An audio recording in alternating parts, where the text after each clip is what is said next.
Good evening, everybody, and welcome to Performance E-Streaming. We are here for the My Private Sellers Australasian Supercar eSeries. It is round number, as I've completely forgotten which round it is, actually. I'm sure I'll have Matt chatting in Num my ear in a moment. Number 9.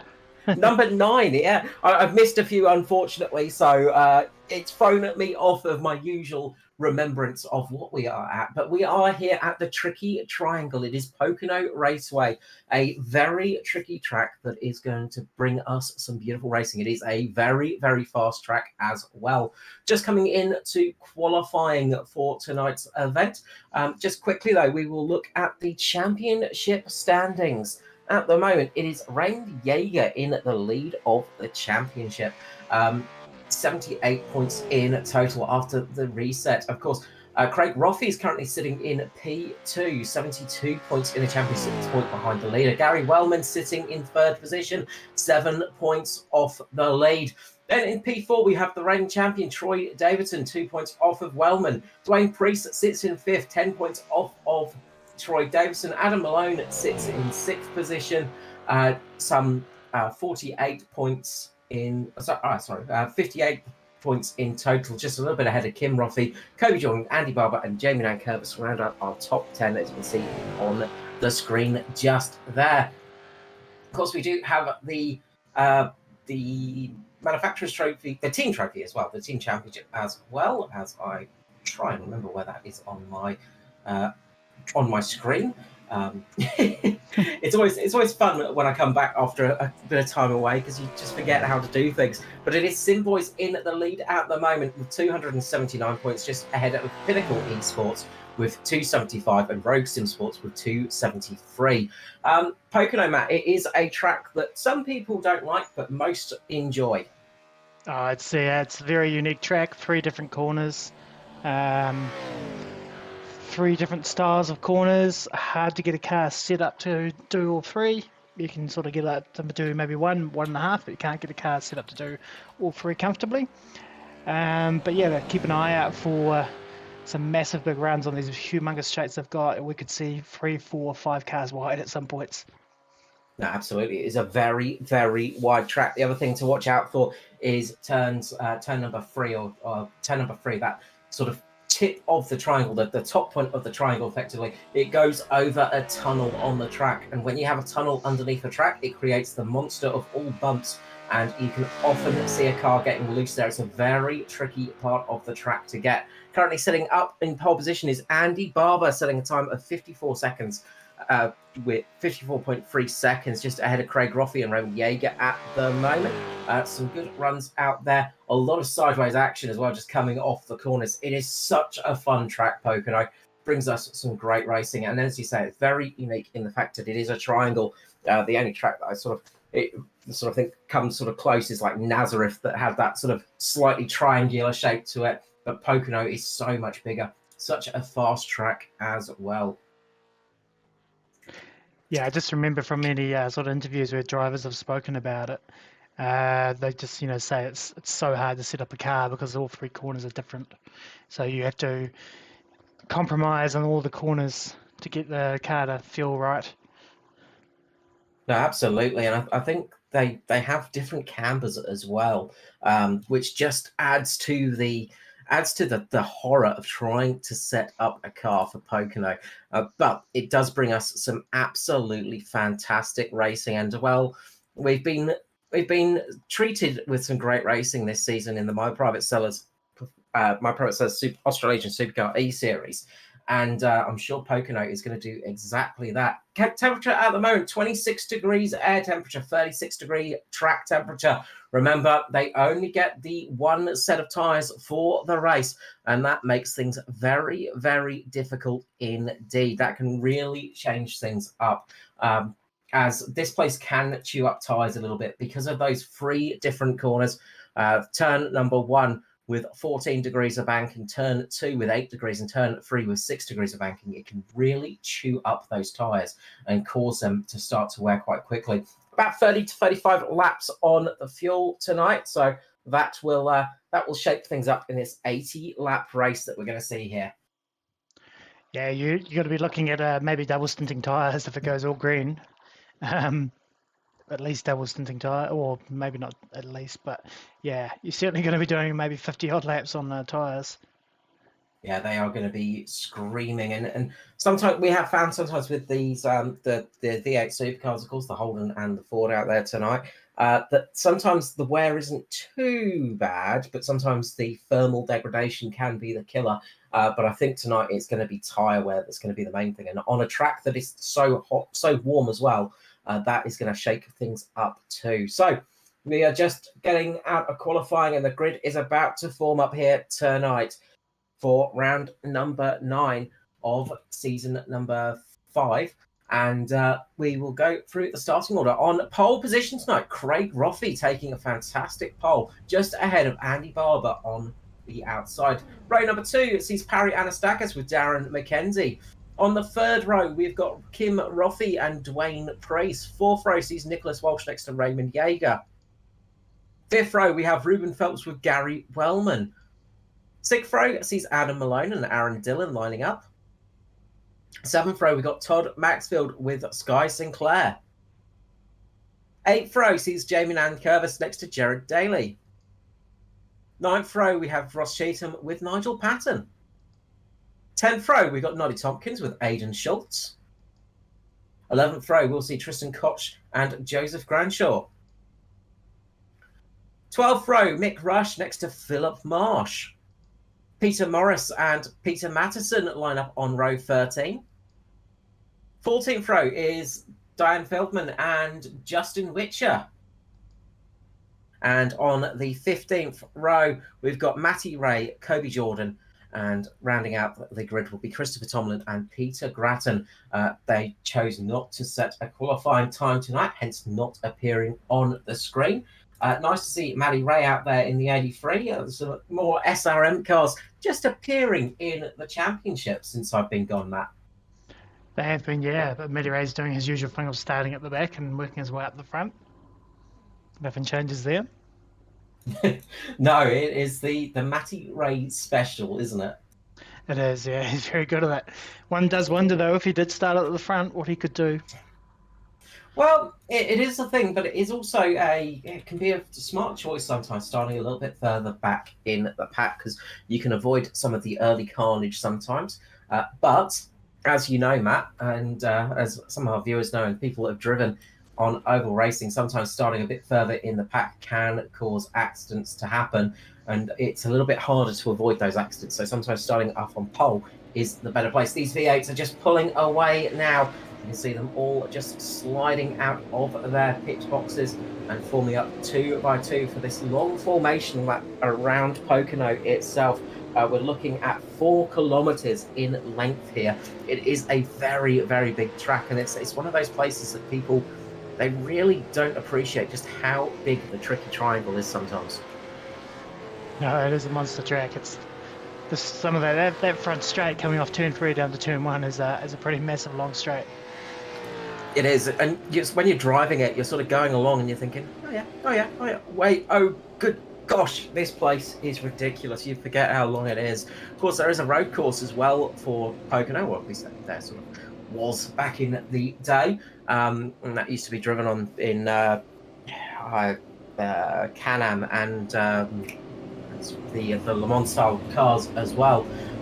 Interestingly, on that one, race record is held by a local for Australia, former Le Mans winner, Mr. Vern Schuppen of Adelaide. Yeah, and Pocono is also known as a bit of a rough track in the NASCAR circles as well. There's been a number of real life guys have huge crashes here, and they've never been the same after, career-wise.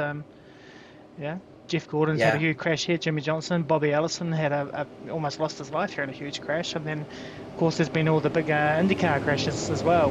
But we're about to go green. We will be in a short moment. As the pace car pulls in, driving an IndyCar around here is something insane, though. But pace car comes in. We're about to see the green flag drop. It's Kim Roffey for Rogue Sim Sports starting out front with and they'll run away. They go. I'm going to shut up. Let's listen to these cars roar away here at Pocono.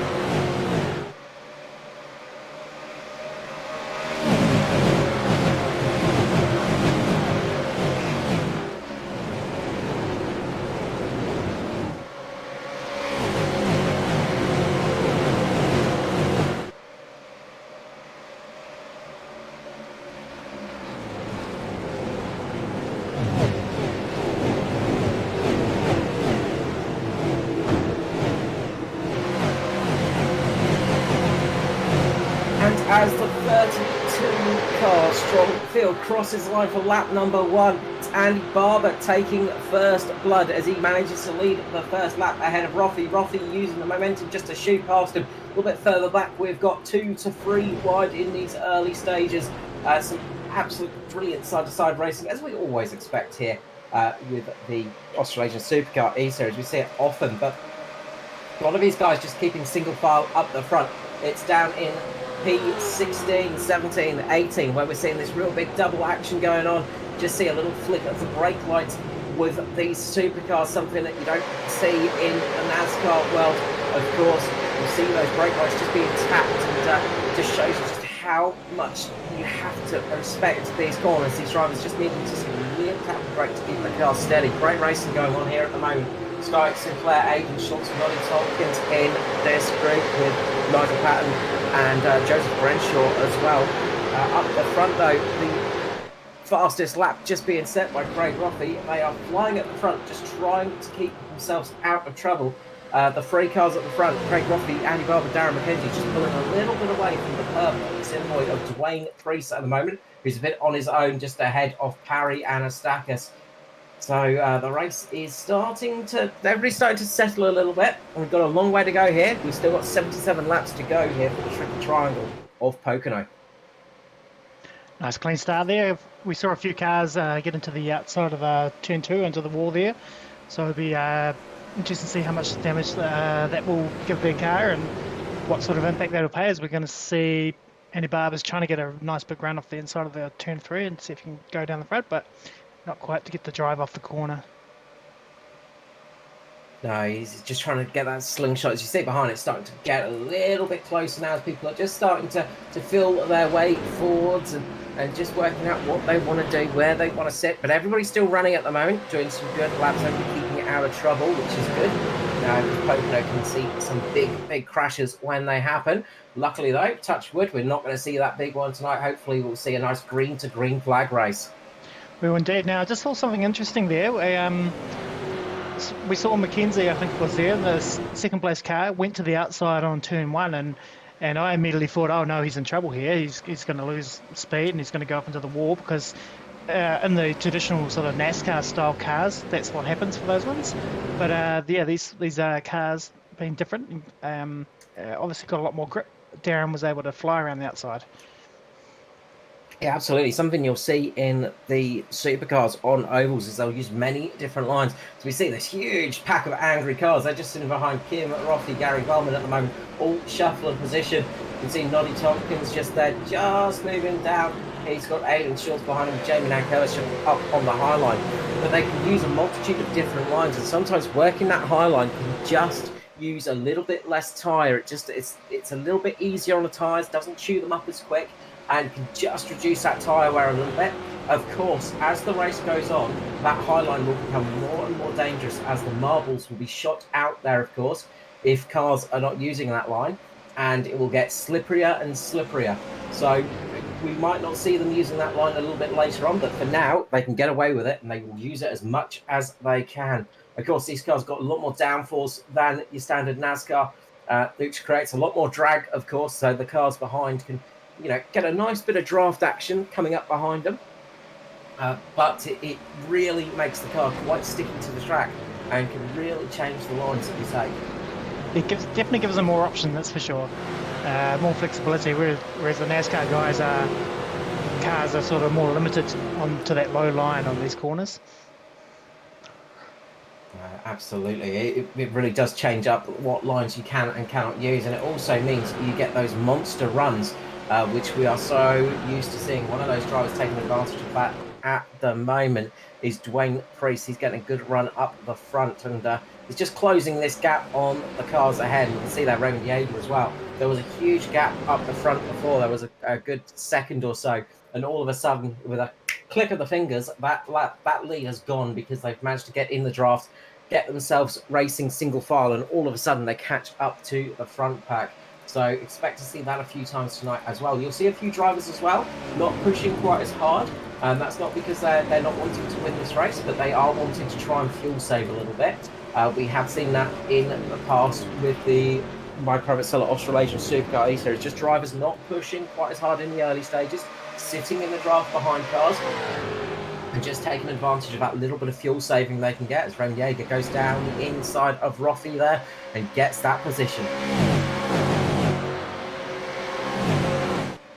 It's interesting to see them coming off that turn 2 there where they are sideways a little bit. Yeah, turn 2 is such a deadly place here at Pocono, and these guys are doing a fantastic job of keeping the car pointing in the right direction, because you get so loose over that. It's loose enough in a NASCAR with barely any downforce. In these things, it gets loose and it catches you by surprise every single lap, similar to an IndyCar. You just go through that corner and all of a sudden it will just snap on you in the mid-corner and you just got to hold on for dear life. It's almost like drifting at a good almost 300 kilometers per hour.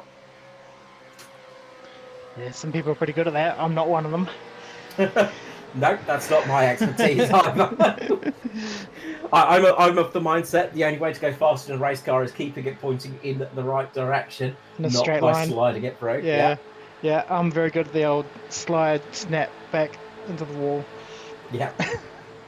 It's one thing to slide through a corner. It's another thing catching that slide, and that is where a lot of drivers have the issue. Is that capture of the slide is very tricky indeed. But we're seeing everybody catching that slide at the moment. At the moment, it is Darren McKenzie still in the lead with Andy Barber and Raymond Yeager. He's looking to try and get up the front, get that bonus point for leading a lap, of course. Just have that in the bag. A little bit further back, Kobe Jordan just getting into the back of Flip Marsh there. A bit further in the pack, the Scorpion car in the inside lane productions just getting very close to each other. Kobe Jordan just getting sucked up underneath that yellow Ford Mustang.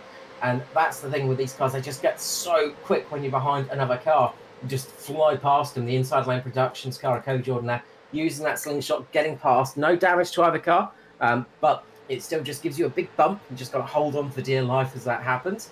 As they come through turn 2 once more side by side here, a little bit further down the pack, of course, but racing throughout the field, giving us great entertainment. Yeah, Kobe just wasn't quite able to get the carry the momentum for that corner on the bottom line to get the run, but I think he's done a better job on turn 3 here now, and he's going to have a teammate behind him. I don't know if he's going to be out there giving him a push. No, the outside line, Marsh has got a big run off the outside line. And bump drafting there by the teammates, proper bump drafting as well. It was a real big bump there from each other, trying to get that working. But as you can see, that outside line is working very well for Marsh's. Oh, so close there between the two cars. There was a bit of a case of Marsh coming down, and maybe he sort of might have got a little bit loose there and had to catch it a little bit, because Kobe managed to carry a big amount of speed out of the corner and get the job done. Yeah, it was nicely held with that one. Just looking a little bit further down the field, because we've had a bit of a moment with Justin Witcher, as we're seeing on the screen now. The Witcher Electrics, of course, sponsor of this series, the Pinnacle Esports team there. But Justin Witcher just had a little bit of a bump from Sky Sinclair and just upset the car going through one of the corners, and Witcher just caught it. Great save by Witcher, because that was a big moment for him. So good driving there by everybody. We're on lap 11. We're still green flag racing here tonight. And luckily for Justin Witcher, we're still pretty much all the cars running. We've only lost one car, and I think that's Peter Gretton, unfortunately. We've lost Peter from the server. It looks like possibly connection issues. Oh, that's a shame. Peter, he won the race a couple of races ago. So he was starting to go pretty good. I'm just having a look at the Witcher here. I can't really see anything, so we'll jump back live. I'll tell you what, if you can see the incident for Peter Gretton, it was not connectivity issues. It was a monster crash coming out of turn 3. Gretton just clipped the wall and it spun him down.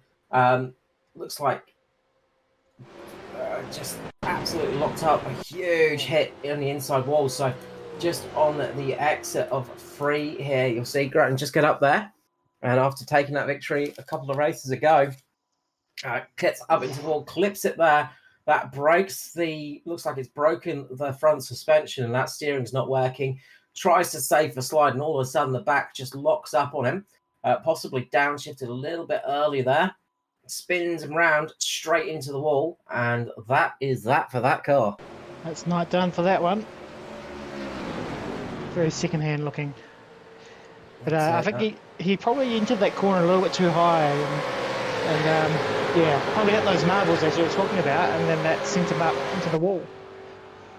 And this is the time where those marbles will start to appear. If you're new to motorsport and you hear marbles being thrown around, it's not the little glass marbles that you play with on the floor. It's just little bits of rubber that comes off the tire as you're running around, and they just roll up and below the track. So on an oval course, you'll generally get them kicking up onto the high line and onto the very bottom of the track, because you've got that banking, of course. And what happens is when you get on them, it's like standing on marbles. It gets very, very skittish up there.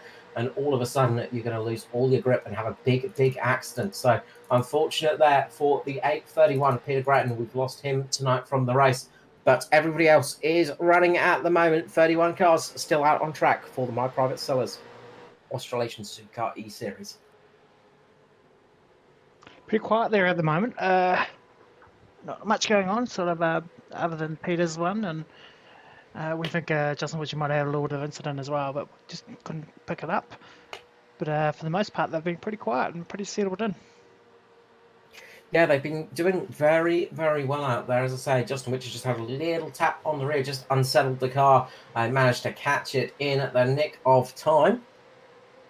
Just looking at big gainers in the race so far. Biggest mover and shaker at the moment is Kobe Jordan in the inside lane production car in the 080. 9 positions gained so far. Next up is Christopher Tomlin with 8 positions gained. So good running from that team at the moment. They've managed to get the most positions gained out of anybody as it stands. Still a long way to go though, and I'm sure things will change. Our biggest drop of positions at the moment is Sky Sinclair down in 29th position, dropping 15 spots at the moment. But the race is not over for sure. That will change in the matter of time as well. If we get a caution, all of those positions will switch around quite quickly. 65 laps remaining here tonight at Pocono is the Tricky Triangle. The place that will surely heat up, much like hot toddies heating installations. It will get very, very warm very, very quickly here, as the racing will bring us some great stuff. Just looking at the moment of the 16, and again, one of the Sim Boys entries. Mr. Hot Toddy himself. Yes. So Todd Maxfield having a run at the moment and sitting nicely there just behind Gary Wellman. Getting the dog. Getting the dog, as you would say. Oh, I love the Sim Boys. They're such a fun team to race against, and they've got quite a few drivers in their ranks, but they are always up for a good laugh.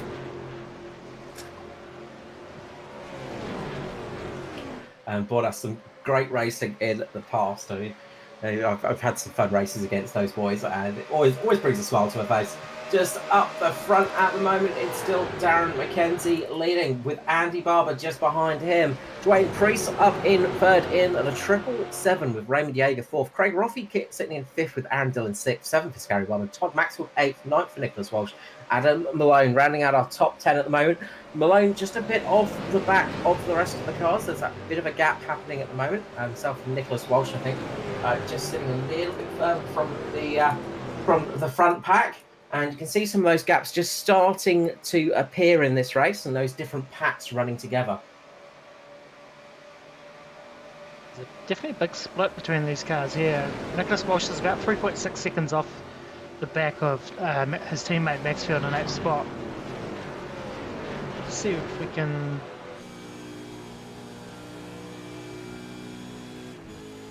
So you can see there we're on board with Nicholas Walsh at the moment.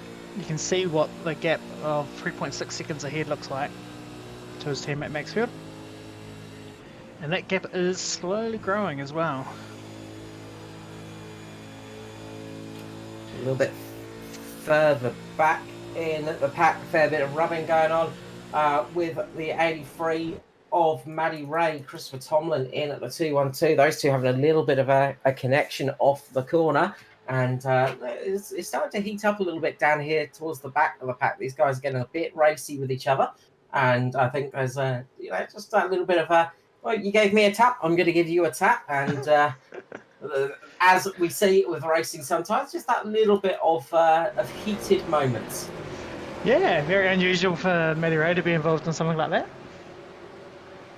It takes a lot to fire up Matty Ray, I found, but it does happen. You know, he does get heated up, and if you get on his wrong side, he is not afraid to rub doors with you. He is very, very good at that. It's just we don't see it too often. I think if you get on the wrong side of Matty Ray, you must have done something really wrong. If you steal his lighter right here, he gets, you know, that's how you do it. But no, he's having a good run at the moment. He's sort of sitting a bit further down in 24th spot, but keep an eye on that car because, as we know with Mr. Sheen, as we call him, he tends to have good runs and will work his way up to the front.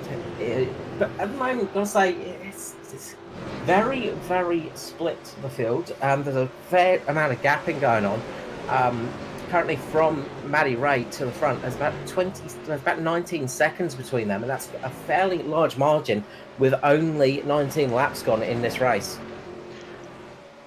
Yeah, there is some pockets of cars split up, but there are some interesting battles going on amongst them. There is, I think a lot of drivers at the moment just keeping a little bit in their back pocket and not pushing a little too hard at the moment because well, it is a long race to go, and as we know at Pocono, it can go wrong very, very quickly if you just get on the exit a little bit wrong. It's very easy to have a big crash here. It is indeed.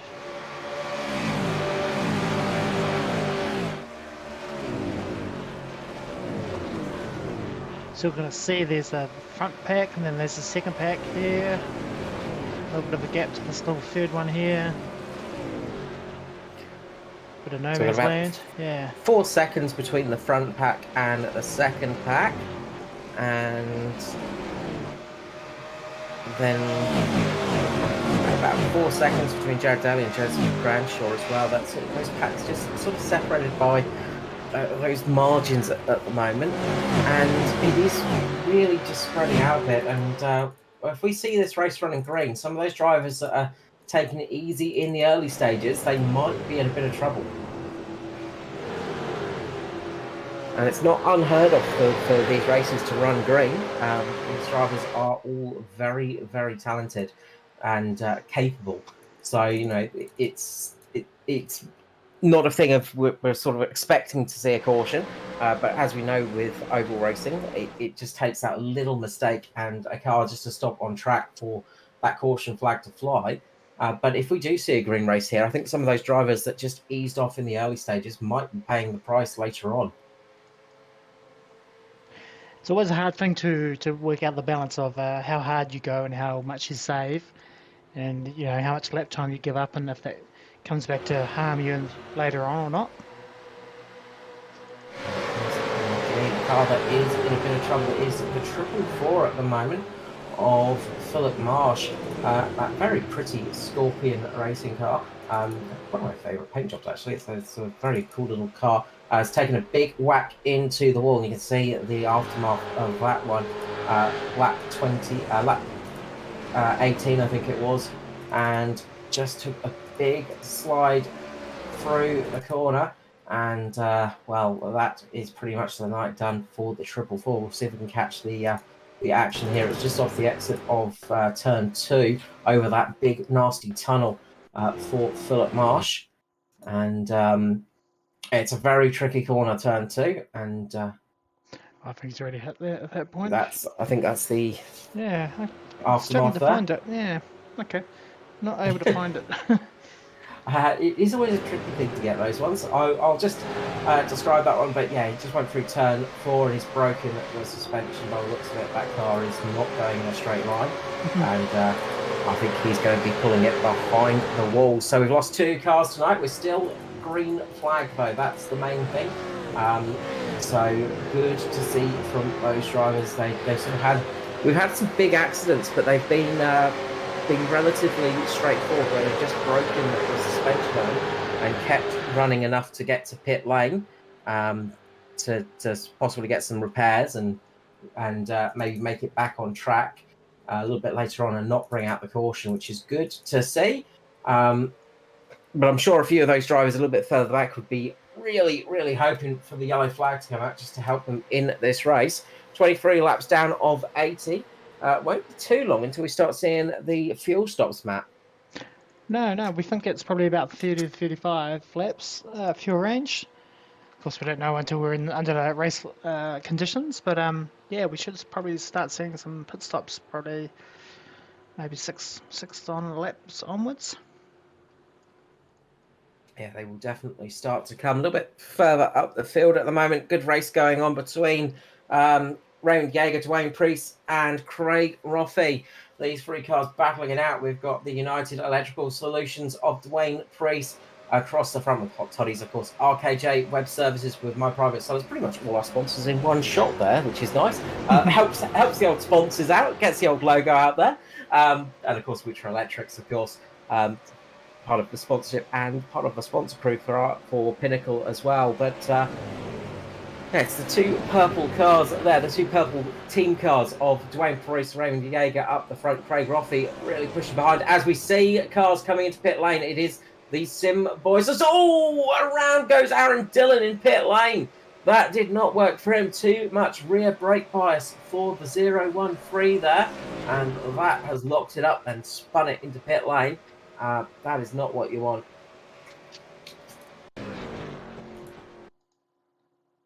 As we'll just see here from Aaron Dillon, just coming into pit lane, puts on the brakes, has too much rear bias on the car, and all of a sudden that thing pitches around. And yeah, that's not how you want to do it. And that's going to hurt his teammates as well, because they were hoping to get out in a trio and keep a run going, so that could hurt them in the latter stages. We've got Nicholas Walsh, Gary Wellman, Todd Maxfield all in pit lane at the moment, and Aaron Dillon, of course. So Dillon might have a penalty as well to serve. No, it looks like he's got out fine, so that's good news for Aaron. All of those cars stationary for about 19 seconds, so they're all taking the same fuel levels. Dwayne Priest comes in this time round, and so Sim boys are deciding that. Oh! Wowza, what happened there? That was a huge moment. Ruben Phelps, I think that was. I think Adam Malone was the one that we saw sideways. We just jumped to, and I'm wondering if there was a bit of a blink there from Malone.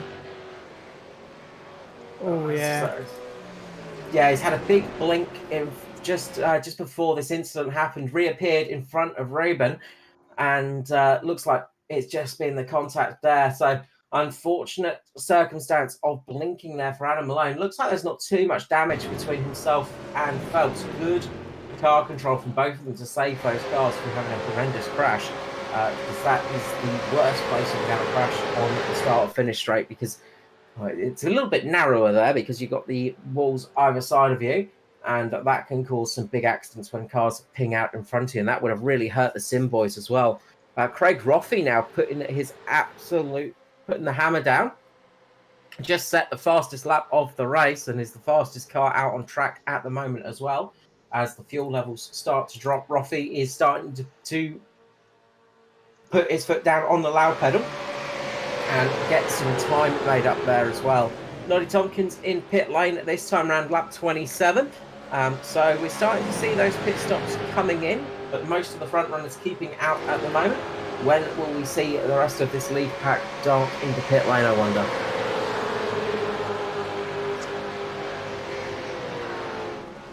Just seeing Nicholas Walsh and Aaron Dillon both got caught a lap down after their green flag pit stop. So we can see Nicholas Walsh there on screen. Just in, looks like he's running third, but he's actually running 27th, only one lap down. First car one lap down. It didn't pay off for them. Priest and Maxfield managed to get out relatively close together, but Simboy's got very broken up there, and I think their plan was to come in together and try and link up with each other to get a bit of a train running with each other, and it's not really paid off for this for the time being. But there's still a way in this race, and things can easily change in a matter of a blink of an eye on a racetrack like this one. I think the one that got hurt the most was obviously Aaron Dillon with the spin, and he just lost a truckload of time. And compared to his teammates, he's lost a good 10, 15 seconds worth of time to the cars that he originally came in with. No, absolutely, and you can see by the pit lane transition times, Dwayne Priest and Todd Maxfield were both around about 45 seconds. Gary Wellman was about 48 seconds, and he had to slow down because of Aaron Dillon spinning in front of them. I think that was the reason for that slightly longer transition time.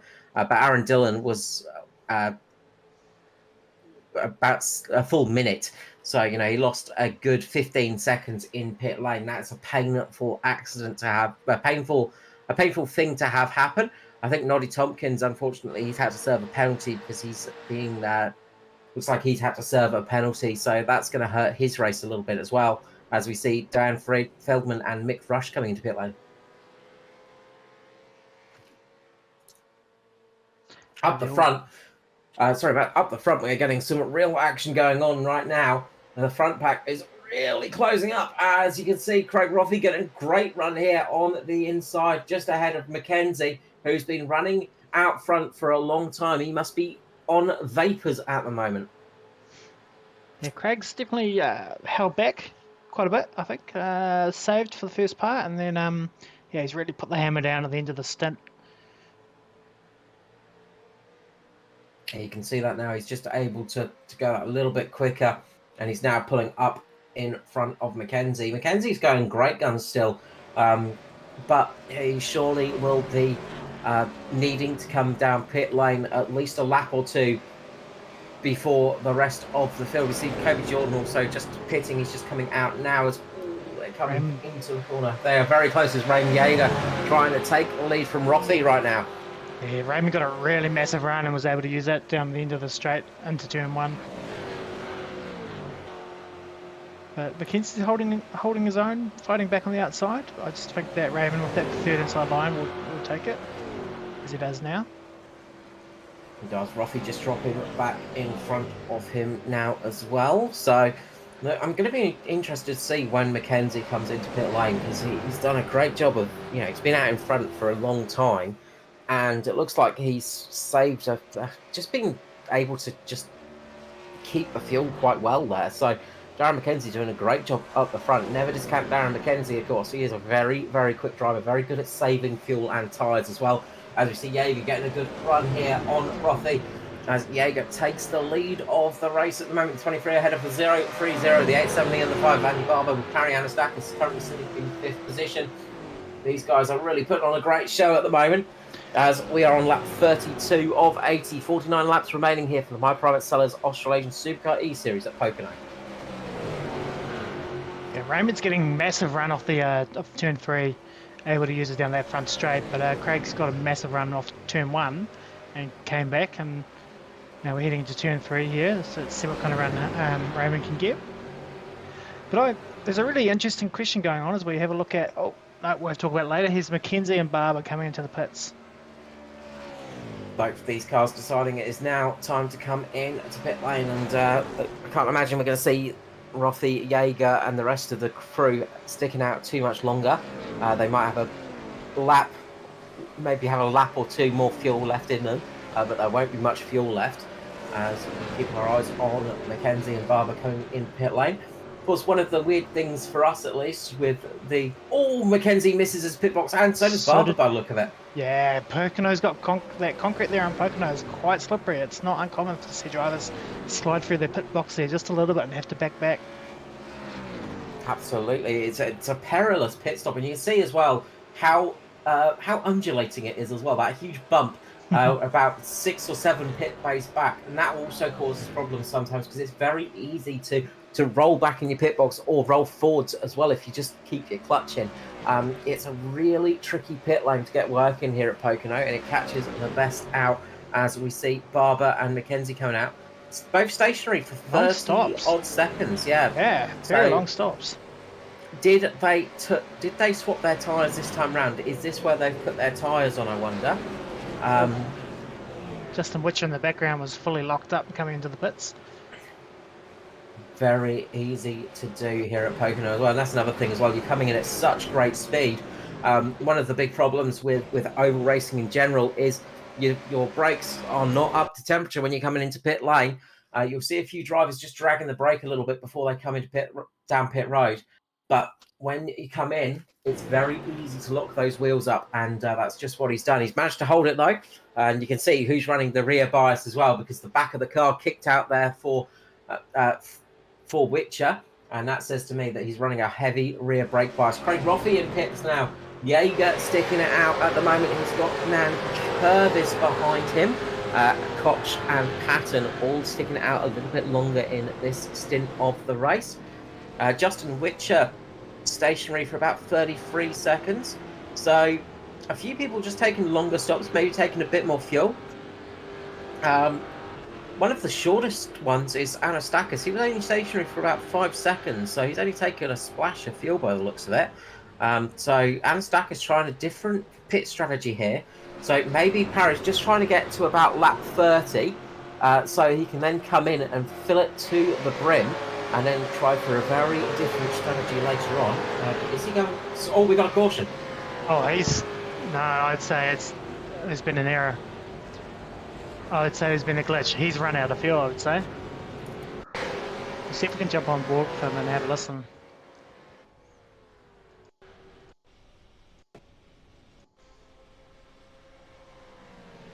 He's come out of the pits. That engine doesn't sound to be running. So sometimes what can happen is iRacing can have a little bit of a glitch in your pit stop, but you come in and it doesn't actually put the fuel in it, even though you've got it all set. Or he could have forgotten to set the fuel. Yeah, that car is coughing. Yeah. So I would say he's gone in, he hasn't got fuel, he's come out, and then he's not been able to make it around for another lap. He's run out of fuel. Unfortunate there, and I think the caution's just come out because of that car stopping on track, and that has brought the caution flag out, and this works out perfectly for those guys that have not stopped yet, as they will be able to get a cheap pit stop here. Some of these drivers, of course, who've gone a lap down, they will get their lap back if they're ahead of the car in front of them, because they'll get the wave around, and of course there will be the lucky dog. I think the lucky dog was Darren McKenzie, so McKenzie might be in that lucky spot where we'll see people like Andy Barber, Kim Rothby, Aidan Schultz, Justin Witcher, Kobe Jordan, Joseph Branshaw, Parry Anastakis, of course, and Mick Rush. They are going to be stranded a lap down, so that's going to be painful for them. Oh yeah, I was going to say they might be able to take a wave around, but I think with Priest and Maxfield and those some boys being on the lead lap, I don't think they're going to pit this time round.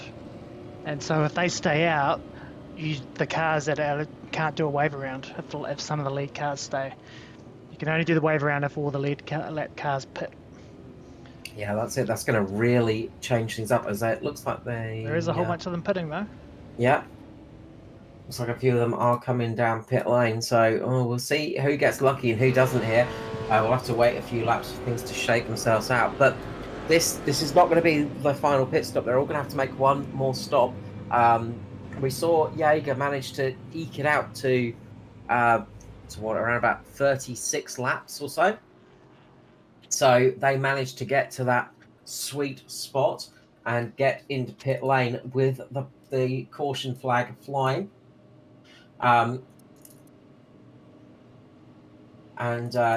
They've just got that sort of came out just at the right time. Sometimes though, it can cost you, especially at a place like Pocono, because it's such a long lap here.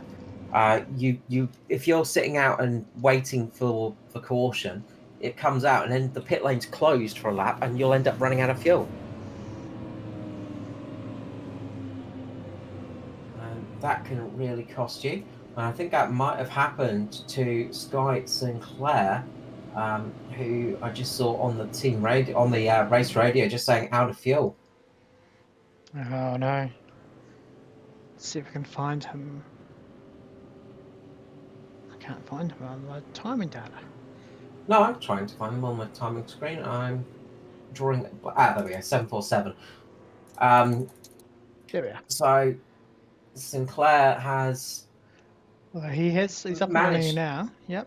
So Sinclair just managed to roll into pit lane, but rolling into pit lane with a clutch, and that was it. That was it. There was just a clutch, having to clutch it into pit lane. So Sinclair made it, but just about.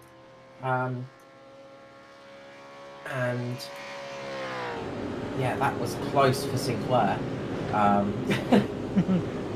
So I think Jamie is the leader of the race. So anybody in front of Jamie will have a wave around. Yeah, so Jamie is leading the race. So Dylan, Tomlin, Granshaw, Marsh, Tompkins, Chatham, Witcher, Maddie Ray, and Aidan Schultz, looks like they've all got the wave round. So that's really helped out a lot of drivers.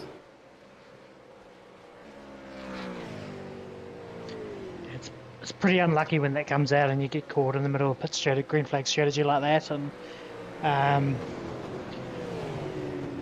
there's not much you can do really. It's just if you're in the wrong place at the wrong time. It is indeed. Kobe Jordan's got a lot of damage on the front of the 080.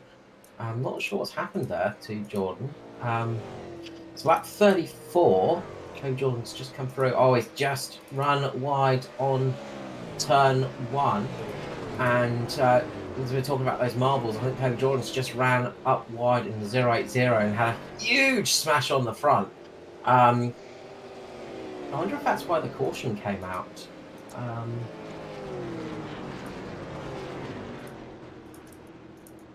Yeah, I can't see any events triggered for it. So no. Oh no, that was behind the pace car as well. So Kobe was trying to gun it around on the pace lap of lap 34. And just had that accident. So unfortunate there for Kobe Jordan, trying to catch up to the rest of the pack under caution, and has had that big hit. We have extended the caution flag, the pace car a little bit, so everybody can catch up. Of course, Pocono being 4 kilometres in length, sometimes it can take a while for the field to actually catch up to the back of the pace car, and it can actually cause some problems with iRacing.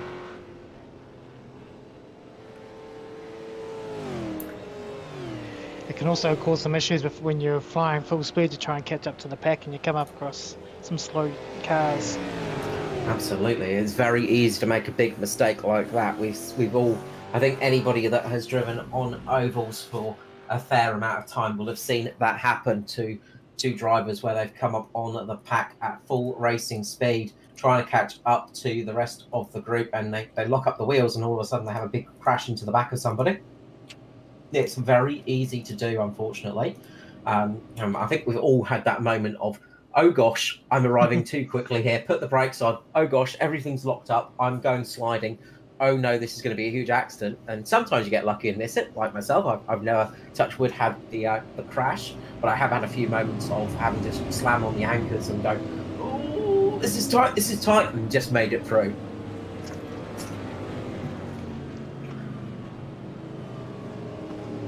One thing I am seeing that's fairly interesting is that the inside line is so long, and that's because there's lead lap cars and then there's wave around cars, and that's why that inside line is so much longer than the outside line.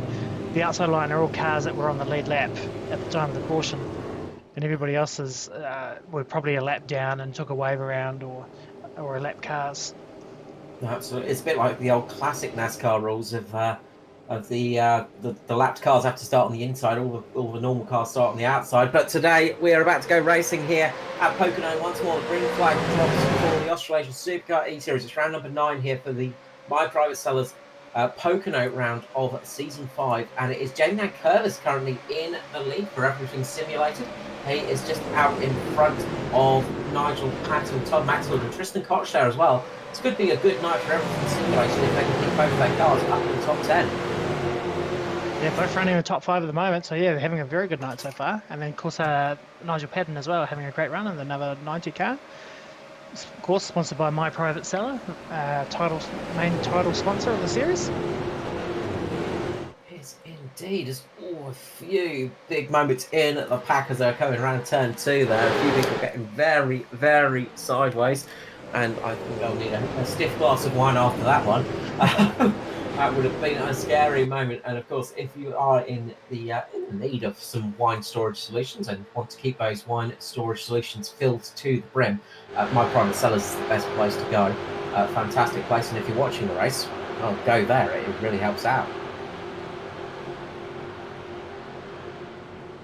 As it is currently now Curvis in lead with a big pack of angry V8 Supercars behind him. As Tristan Koch having a big moment on the exit of turn 2 there. I think it was a big slide and just caught it in the nick of time. Meanwhile, Todd Maxfield is having a great charge down the inside of the Simboy entry. Getting up there and really doing a good job. It's all a bit further back. Crazy stuff down behind Sky Sinclair. There is cars all over the track. I just saw us. Contact. There's everything going on. There's a car blinking that I haven't seen where it's come back. So I don't know how they... Oh. So I think a lot of these guys are freaking out because there's cars that are blinking in and out. Like I think, yeah, this car... Oh, he's been gone for a good couple of seconds, 5 seconds or so. So you just don't know where he is. That's always scary when a car heads to the shadow realm and eventually appears back. I think it might be Aiden Schultz in the 52 at the moment. And yeah, that car is sitting up there. It's very sketchy stuff. Jamie got super tired on turn 2 there. Had to really get on the brakes hard just to make sure he didn't go into the wall next to the turn 2 there. I can hear the driver of that Super Shoot car just trying to say that he's going to come in the pits. Craig Rothey is in pit lane. Craig Rothey has had a big moment on the exit of the corner. Gotten hit by the number 4. I think it was just a little bit of contact between himself and Barbara, is it? Adam Lone, sorry. Contact between those two, and it spat the 030 up into the wall. A lot of damage onto that car, so you could be seeing Rothey out of this race. Just trying to find the incident.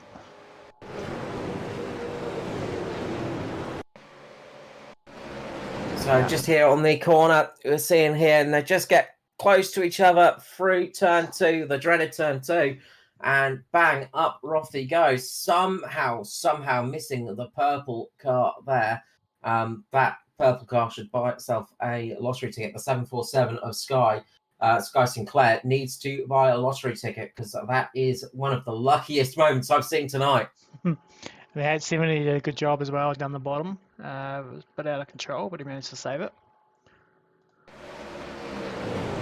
Meanwhile, we've got a Simboys trio up the front. It's Gary Wellman leading at the moment with Dwayne Priest, Todd Maxfield up there at the moment. They are going to be making their sponsors extremely happy. Of course, United Electrical Solutions and Hot Toddy Heating Installations. If you're in the need for some heating installations and you live in Tasmania, get in contact with Mr. Maxfield and Hot Toddies. And they will get you looked after for some fantastic stuff. And of course, United Electrical Solutions, if you are in the... my brain's gone dead.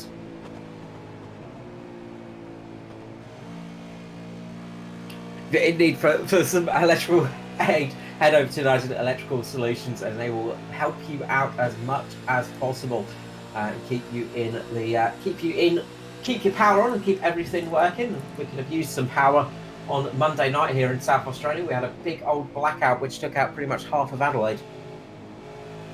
Oh wow. The joys of Adelaide, I suppose. But up the front, we're seeing some great racing just behind these guys because they've got a nice position in the lead. Peter Madison having a good run in the 173. We haven't seen Peter Madison up there for a little bit of time, but he is up there at the moment in the Cobra Energy sponsored Commodore. Just behind him at the moment, we've got Jamie Nankervis and Ruben Phelps up there as well for SRM. Ruben Phelps having a good run in the mobile brake mechanical SRM machine. Really pushing his way up there nicely. And Ruben's one of those drivers you can never discount. Always keep an eye on Phelps because he is very quick and very good at positioning his car at the end of the race to get a run. And you see that? Oh, very close there. Big change of direction mid-corner. That's a pretty aggressive move, that one. He got away with it though. Spotter said he was clear and he just went. So yeah, nice positive move, and that's what you got to do. You can't sort of, wow, Sinclair gets a massive run on that pink car on the outside. Yes, Sinclair just coming from nowhere. We saw Sky having a huge moment earlier on, just with Rothy in front of them, just absolutely losing it, and Sinclair getting very lucky in that one. And now Sky Sinclair is using the best of it to get up there to the front of the field. Meanwhile, I think we've got some cars coming in pit lane in the near future, and I think we might be seeing some oh, caution flag is out. Witcher? Yeah, that looked like maybe Tristan in the wall in the background there. Or It is. Tristan Koch is... a bit of damage there. That's his race over, and it was contact between Tristan Koch and Todd Maxfield. We were talking about the Sim Boys entry of Todd Maxfield, and contact between Tristan Koch. There was contact between Koch and Witcher, I think, and that's what caused the car to get loose. And then all of a sudden it spat Tristan Koch round into Witcher, and big accident. And I'd say watch on board from Kim Roffey for that accident, because Kim Roffey just got extremely lucky. It's a bad bump, I think. It's caused that. 12 of the Witcher electric car, Justin Witcher just gave him a bit of a probably too hard a bump, and it's just got him unsettled.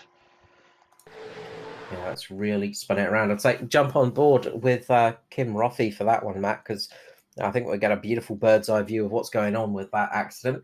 So just on board here with the number 099 of Kim Roffey watching in front. You can see there, brake lights come on, car goes spinning around, smoke. Roffey just lifting off a little bit, getting the car down, putting the brakes on, trying to decide where to go. Car pointing in the wrong direction in front of him. Goes left, right, decides to go left, catches the car in the slide, and just makes it through that accident without getting any damage. Great job from Roffey. Yeah, it's pretty hard there. You're the car's spinning each way, and you're trying to decide where's the car going to go, and he did a really good job there of slowing it down and buying himself some time, and then managed to get a nice clear pick. Yeah, good job indeed. And I heard one of the Sim Boys saying they were coming in very, very soon, just as that caution flag came out. So this has worked out perfectly for their stop. They didn't come in under green. Yeah, we're going to see everybody. So they're obviously quite confident that they're in the critical lap now, and they probably would be, given a couple of laps running around under the pace car, will take them to about that lap 50 mark, and then they should all be able to get home. So I'd say they'll be getting tyres and fuel, and then won't need to pit again for the end of the race. No, that's it. It's who got their tyres changed last time, who is getting fuel only, who is doing what. Because if you're taking tyres now, that's going to cost you a lot of time. If you're just taking fuel to the end of the race, you're going to get out in front of the rest of the pack. So this will change up the order for sure. Those guys taking tyres will be stationary for a fair bit longer than those guys just taking fuel. But I wonder if a few people are going to roll the dice and just keep on the same set of tyres. They will indeed. Sorry, I just got to reply back to some comments. No, keeping you busy. That's the main thing. So coming out pit lane, it's Nigel Patton that comes out in P1 at the moment, with Gary Wellman, Dwayne Priest, Adam Lyne, Jamie Nankervis, Sky Sinclair, Ruben Phelps, Aaron Dillon, Andy Barber, Christopher Tomlin. That's our top 10 at the moment. Nigel Patton is stationary for just 9 seconds, so the quickest stop out there for Patton. Pretty confident on fuel and tyres, I would say. So we'll see how this one shakes out for the rest of the race. Peter Madison stationary for 33 odd seconds. I'm just going to quickly go and check. I don't think there was any damage to Madison, so I wonder if Peter took some tyres in the 864. That's why I was stationary for just a fair bit longer. So I wonder if that's the only car taking tyres at the moment. So we'll see how this one pans out. We've lost Peter Grattan from the race, Jared Daly, Aidan Schultz, Craig Roffey is getting back out on track. So we've still got 29 cars running in this race, although we may be losing a couple more. Tristan Koch has got a lot of damage to repair. Probably get that car out if he can to the race. Currently sitting in 29th spot is Craig Roffey. Diane Fieldman is in a 28th spot, getting some repairs done after getting caught up in one of those incidents. So a few battle-scarred cars out there, but a fair few clean-looking ones as well. this will bring us a great 30-odd lap shootout to the end, and, well, still anybody's race, really. It is, and it's good to see, once again, different faces and named up the front there. But I'll be interested to see if Malone and Mackenzie are able to work their way back up the front now that they've been placed down the back. But everybody's should, in theory, be running pretty even now, all tyres and fueled up, and race to the end. Absolutely. Well, we should have a great run here to the end. It's going to be interesting to see if we can get it done. Got to say, at my moment, I've got money on a sim boy doing it. That's an easy bet, I should say, because there's so many of them. But they've got a fair few cars up in the top 10 at the moment, and they're looking pretty strong. So, got a good chance of one of the sim boys getting a good run here tonight. Oh, I don't know if I want to unpick, given my recent run of talking up a car, a competitor, and then they're having a crash, putting the commentator's curse on them. It's good to see you've upgraded from producer to full-time commentator, and the curse is strong with you, Matt. It's great to see. It was pretty uncanny, yeah, that's for sure. We get paid extra not to talk about certain drivers. That's why you see so much. Pace car coming in, and we're about to see the green flag drop here for the My Private Son's Australian Supercar eSeries, round number 9 here at Pocono, and we are green again. There's a massive drag race down the front straight, 4 wide. 4 wide in the middle there, but it looks like it's going to be sorted out by the time it gets to turn 1. That's what I always like about Pocono, is seeing that shot where on restarts where you see cars 4 or 5 wide. Is great indeed. We've got a few cars having to serve penalties by the looks of it. Ross Chatham, Todd Maxfield, Tompkins, Paragon Stackers, Kobe Jordan, all needing to come in for a drive-through or a stop-go penalty by the looks of those. Are always painful, added on to a painful night when you've had a few accidents. There's a car there just deciding to dip in and out of this universe. Just heading to the shadow realm. That was Adam Malone just disappearing there. But luckily that car is looking fairly stable again now. Hopefully that was just a one-time little blink off into the other realm. Hopefully so, yeah. I think it was Aiden who was blinking quite badly before. I think he's parked it. Disconnected. Yeah, we've lost Aiden from the race.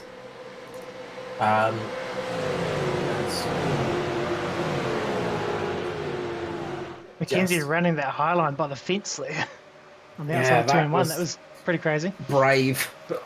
That's a brave move this late in the race, as all the chips and flops and comes out of the tyres. Oh, contact there a bit further back. Who was that? I think it was a sim boy, and I think it was Aaron Dillon.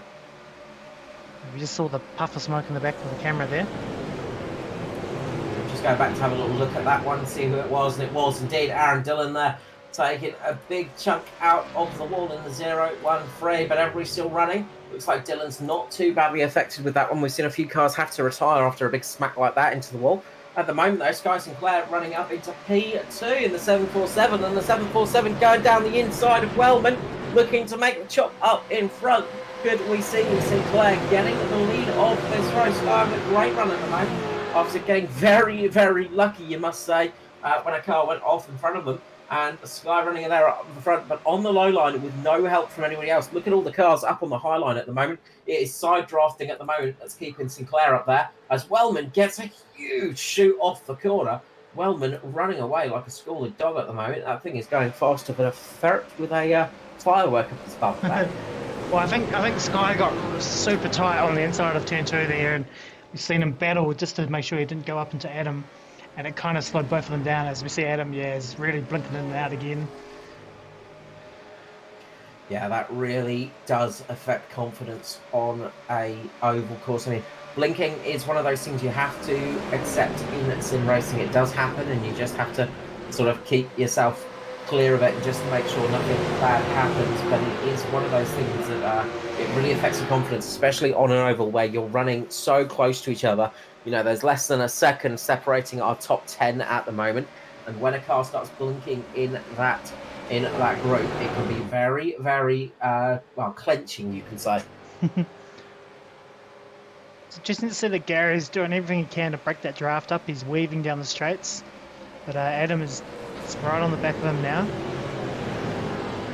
Still keeping there and getting that draft, and you know it's a good thing to try and break that draft if you can. And that's another thing that we don't really mention too much about, the blinking, of course, as you see Malone just disappearing there, just dipping in and out of existence for a couple of seconds. But Sinclair taking a big lunge down the inside of turn one, gets on the yellow.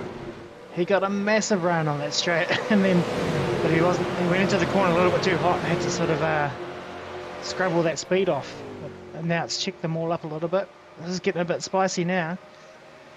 You can see that Phelps getting a big run, as well as Priest now. Just 2 wide, but almost 3 wide. And then Curvis back there as well. These guys are really pushing it up the front, and they are racing hard. 26 laps remaining here at Pocono. It's definitely heated up now. That there's no pit stop to do. Everyone's all running to the end, and everyone's going for it. They are. Oh, big accident behind! Who was that? Having a huge slide into turn 3. Let's see. Still green for now. It was an inside lane productions car, and it was Tomlin? Christopher Tomlin. Christopher Tomlin made contact with the number 5 of Andy Barber there in turn 3. Had a huge shoot up into the wall, and that is the end for the 212 inside lane production car, as that engine is absolutely donezo. So just see here, they make contact in the middle of turn number 2, and that shoots Tomlin up into the wall. And it wasn't much of a contact, but it is enough to unsettle the car in turn number 4. And boom, up into the wall. And, well, that is that one. Done and dusted. Sorry, turn 3, I should say. But yeah, that was a big hit. Great save from Tomlin, because that could have been a huge accident there if it'd gone completely sideways. You know, it's always horrible when you have to say, yep, good save there when you've had a big accident like that and your race is done. But good job for not causing a bigger wreck there from Tomlin.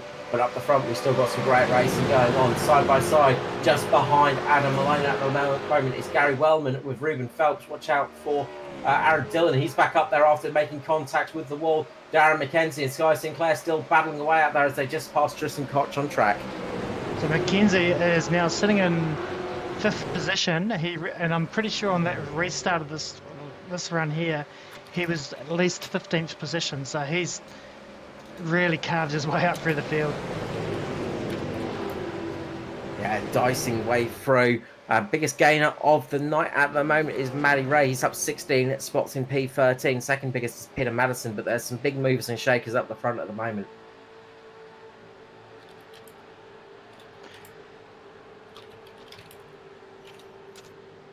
As we see the battling carrying on here between the cars, and the racing is giving us some great stuff to watch here at Pocono tonight. I would also imagine that Aaron Dillon in the 013 would be making his car as wide as possible.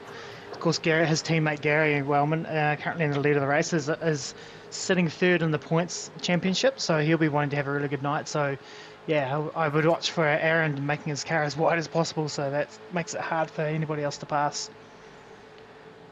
Absolutely. I mean, yeah, he's going to be keeping that car wide. One of the things for Dylan's car, though, he has got that damage down the side, so might just have that little bit of aero damage as well, and that can slow that car down a little bit when it's running on its own, but in a pack it should be okay. So you'll probably see Dylan just keeping right behind Gary Wellman at the moment. They get a bit loose in the mid-pack again. I think that was Jaeger. I think I saw just very no, it was as the wreck happens, the caution flag is out. Yeah, we just caught that in the back of the screen there, so we'll see. Contact between Matty Ray, Nigel Patton, and that is caused the caution flag to come out. Patton in the 90 just gets loose on the exit of turn number 1, I think, right? That car looks like it must have just washed up all of a sudden. It's just really got tight, and bang, up into Matty Ray. Matty Ray nowhere to go in that situation, and around goes. I see. I think he's lost it on the entry to the corner. Yeah, that was the car I saw. I was trying to find which car that was. So contact between Nankervis and Patton spun the car, half spun it, and I wonder if that's just overheated the rear tyres a bit and caused the car just to wash up in front. I think so too, yeah. Just as part of catching that and getting that under control, it's kind of pushed the car up in what we call tight, where it's just understeered really. And then it's just gone straight up into Matty Ray, unfortunately, trying to make the move on the outside. Yeah, sort of nowhere for Matty Ray to go in that situation. He's just a bit of a passenger in that wreck, sadly. And Patton just looks like those tyres just got hot, and then, as he said, tightened the car up, and then just up it goes. Nothing more you can do in a situation like that. It's hard when you're driving and something like that happens. So we've got 21 laps remaining here at Pocono, and we're back under pace car conditions. It's the third caution, I think, or fourth caution. Ooh, I might have to tell you actually. Yeah. They're about third caution, 6 caution laps, 22 laps to go, and 13 lead changes. Yeah, only 13 lead changes tonight. I mean, a bit of a slow night for the Australasian Supercar eSeries, isn't it? Yeah. No, good job from everybody. I mean, as we say, we get some great racing going on, and fair few lead changes tonight. Nobody going in pit lane other than those that need to get repairs, like Matty Ray and Nigel Patton there. But this is going to make for an interesting little battle to the end. And look, we've still got 18 cars on the lead lap. A few of them have got battle damage, which does make it a little bit trickier to get the win.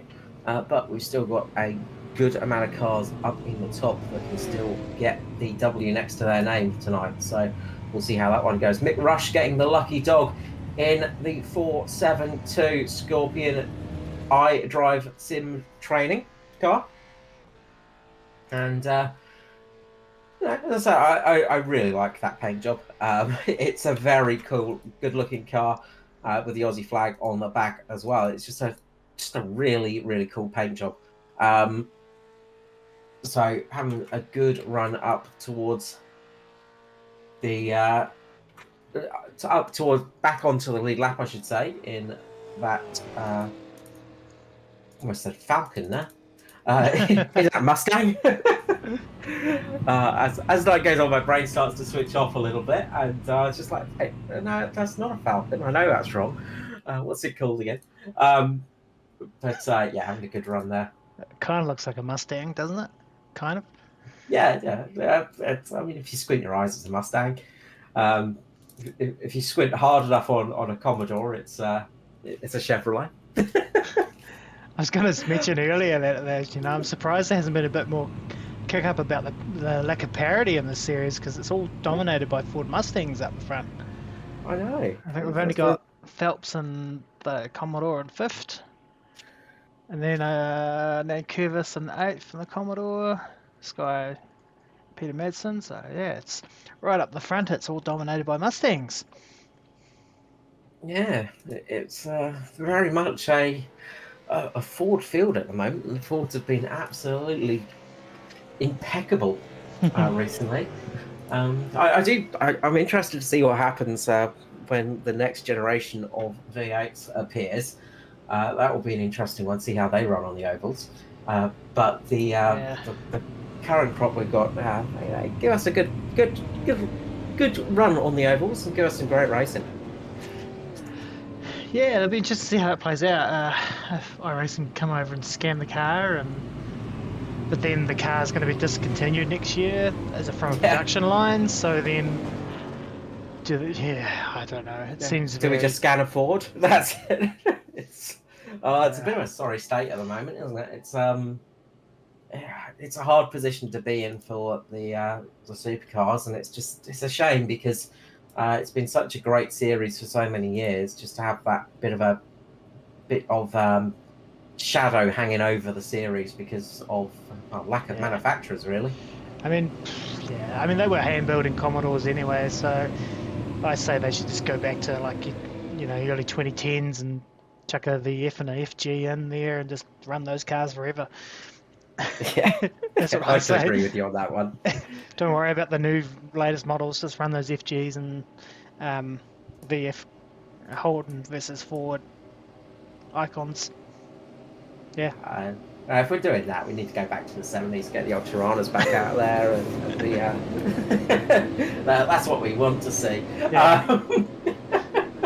But we like our old cars. Anyway, we're about to go green here again for the Australasian Supercar eSeries. Brought to you by private sellers, of course, in the need for wine storage solutions and keeping them filled. myprivatesellers.com for all of that information. And up the front, it's Gary Wellman in the United Electrical Solutions Hot Toddy entered Simboy's entry, of course, part of the sponsorship for the series, doing a great job up the front, leading away at the moment. It is Simboy's 1-2 with Aaron Dillon. Darren McKenzie, though, is coming along quick. Watch out for McKenzie. He led most of this race in the early stages. Will he be able to lead in when it matters over on the final lap? He's going to try his best for it. Yeah, Aaron's definitely going to be a bit of a tail gunner for Gary, I reckon, but not much you can do about Darren McKenzie at the moment. Darren's just massive amount of speed. Yeah, that Falcon, I'm doing it again. That Mustang is flying at the moment. The Skypoint entered car is really going well at the moment, and McKenzie has been very quick here at Pocono.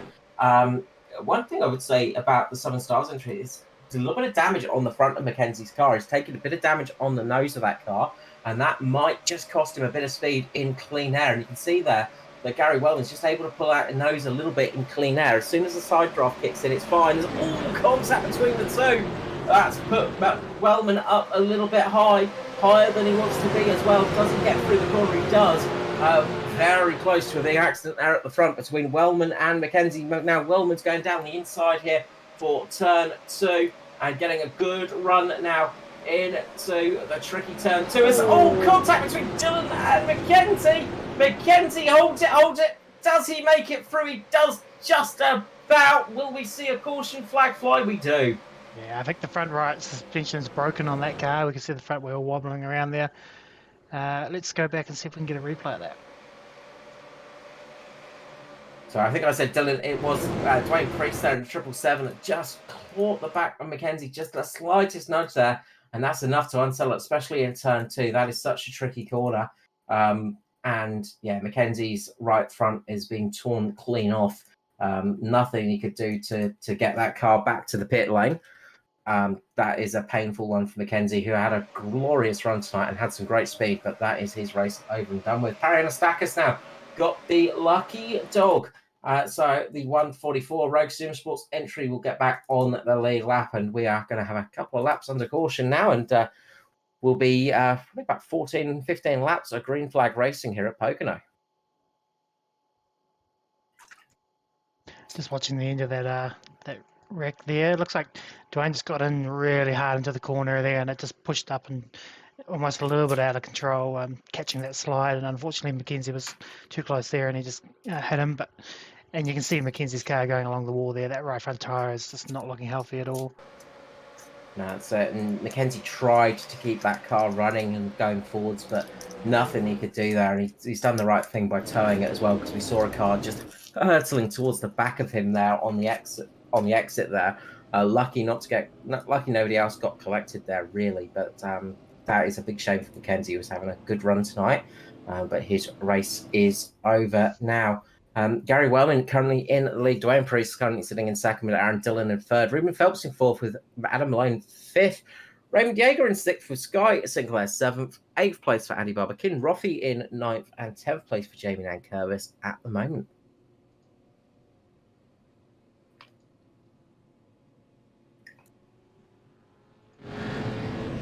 As we see, Stack is just coming through to get it lap back. So we will see these cars just starting to settle back in, and well, it gives the drivers a little bit of a chance to have a stretch, have a bit of a drink as well. I always appreciate the caution flag flying, because it gives me a chance to have a quick sip of water as I'm sitting in the sim and have a quick stretch of the arms and things like that. But obviously you don't want too many of them, of course, because it does start to play in your mind, and you start to race a bit harder, of course, between those cautions, and that tends to cause more cautions to happen, of course.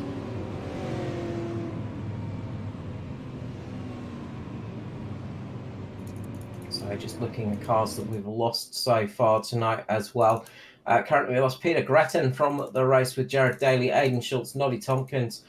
Tristan Koch is the final car out there, 8 laps down with Todd Maxfield, Christopher Tomlin, and those cars all 8 laps down. So whoever can get the car at least somewhat alive and get it round another lap can at least get a couple of positions back on their positions. Philip Marsh is sitting 6 laps down in the 444. Quite a lot of damage on the front of that one. These guys are all in pit lane getting some repairs done. Kobe Jordan, 3 laps down. Diana Feldman is out running still in the 872, currently sitting in 23rd position, up a few positions from the start, and just 3 laps down, just behind Craig Rothie. So the battle for 22nd place between those two will go on. Darren McKenzie, of course, he's going to be in pit lane for a long time getting those repairs done, and that might be his race run in the 870. Ross Shaden is out there as well in the 866. The youngster in the Rogue Sim Sports entry now found himself a team. It's nice to see Rogue taking on a young member of the community and getting him in for a drive. Currently sitting in 20th spot. Just ahead of him is Parry Anastakis in 19th position. Matty Ray in 19th position with Parry Anastakis in 18th spot. Just a bit further ahead is Mick Rush in the 472.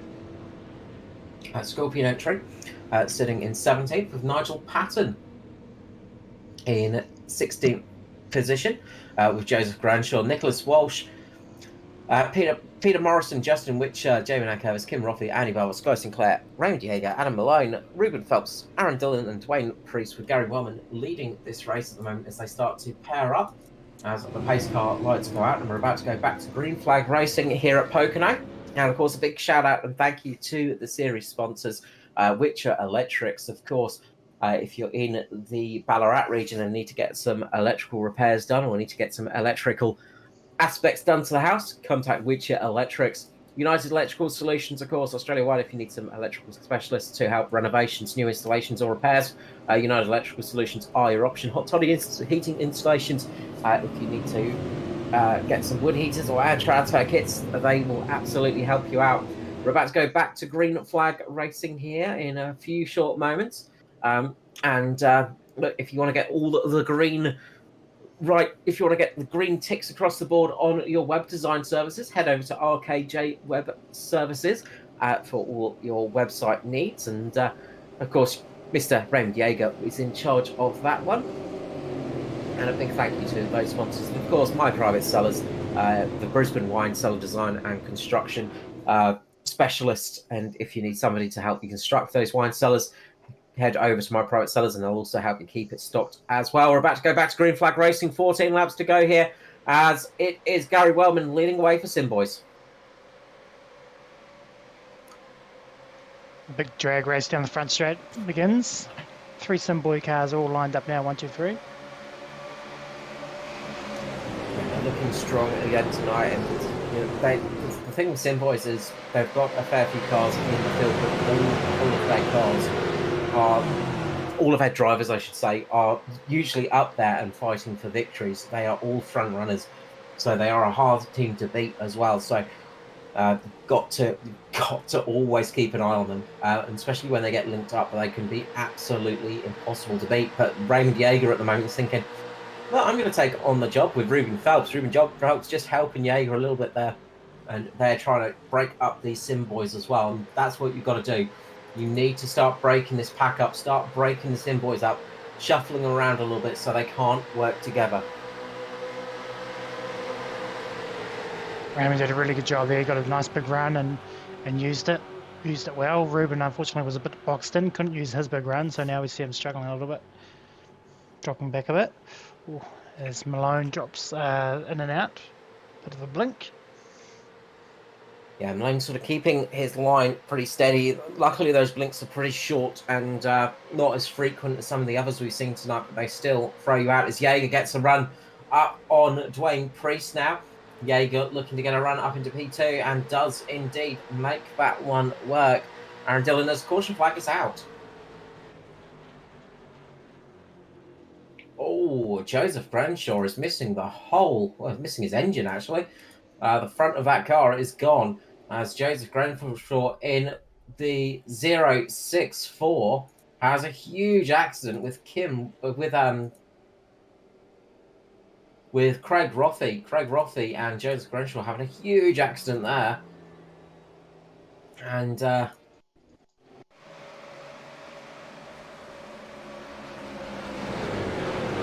that was a big accident there, and that's taken the, as I say, that's broken the engine off of the car, and I think maybe contact with Maddie Ray as well, I think, there as well. So Maddie Ray getting caught up in that one too. That was a big nasty accident there, and that is well, that's going to bring us under caution again.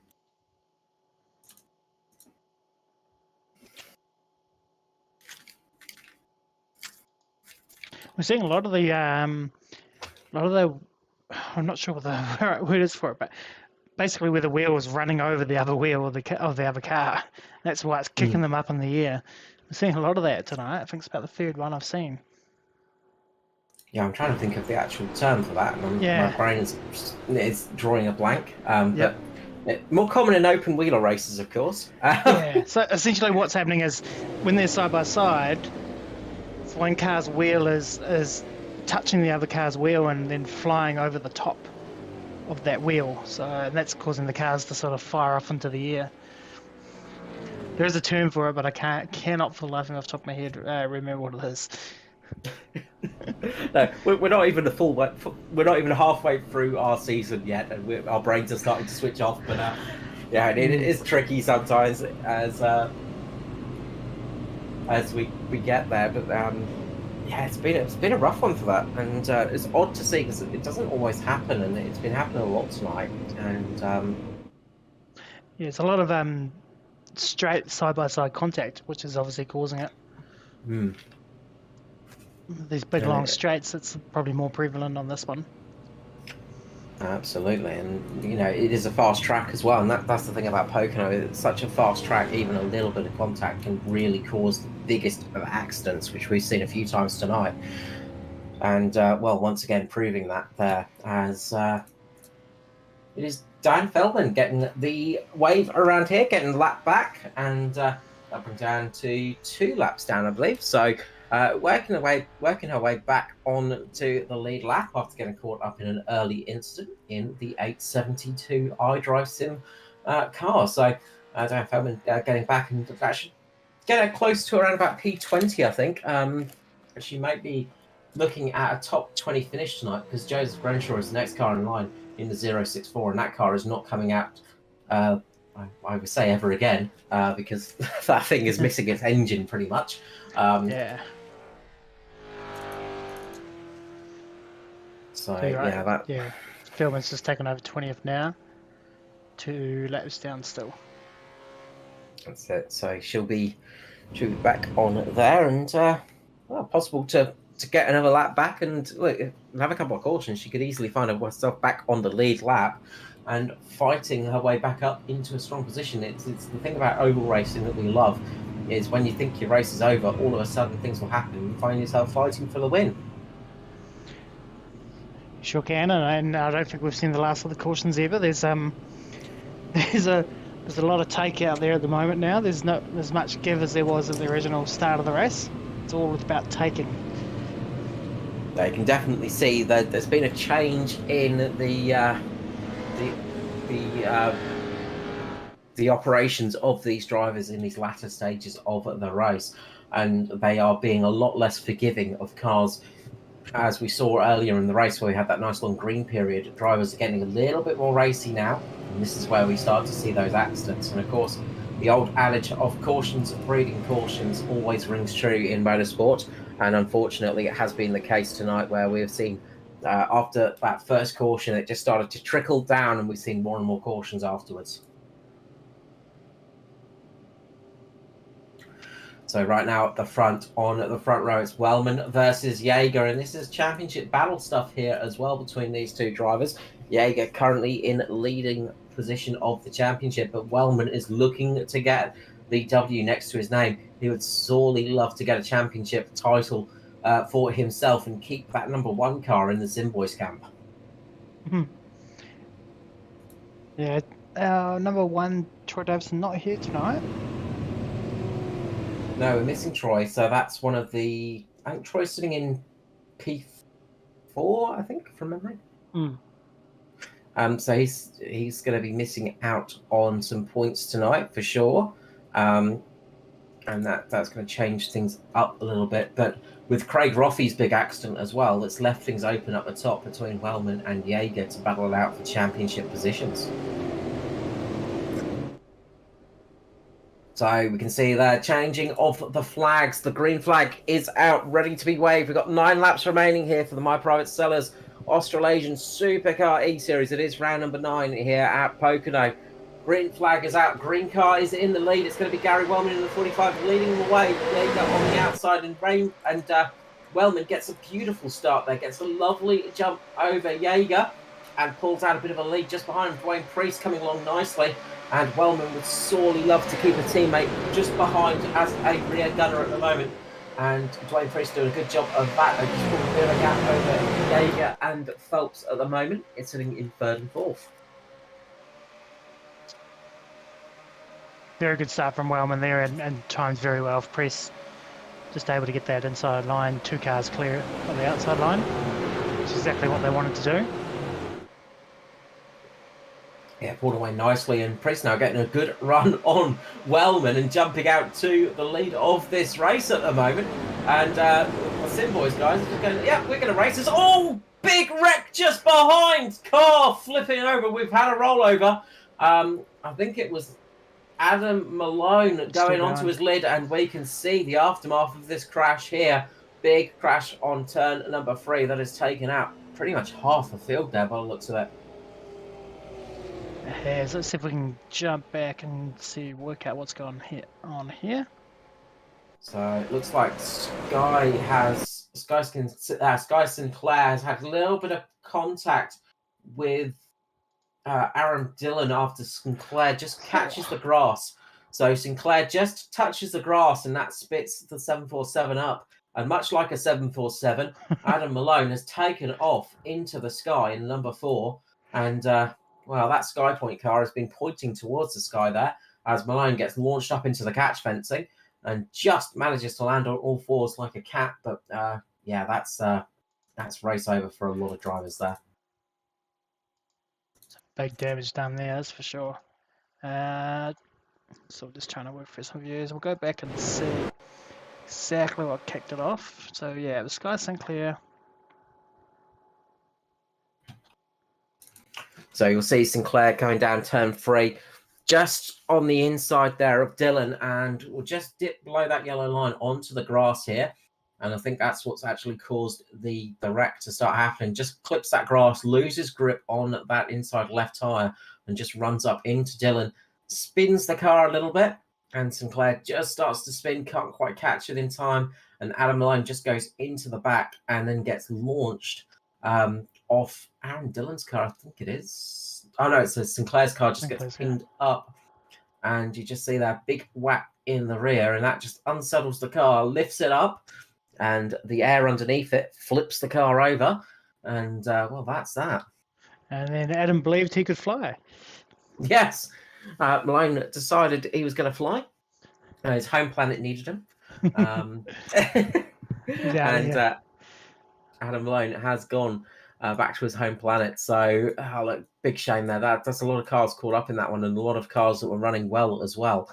That's going to really, really change up the field, and that's going to be it's a costly error, and that's really going to change things up.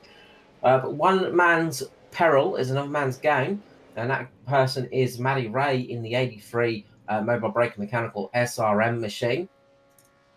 And well, Matty Ray is back on the lead lap now in P18, and will gain a few positions as well on that one, as well as I think Malone, Sinclair, and Madison are all going to be well, big casualties from that wreck and might not get back out on track. So that's going to get Matty Ray back in the top 15. Back up into 15th position. Yeah.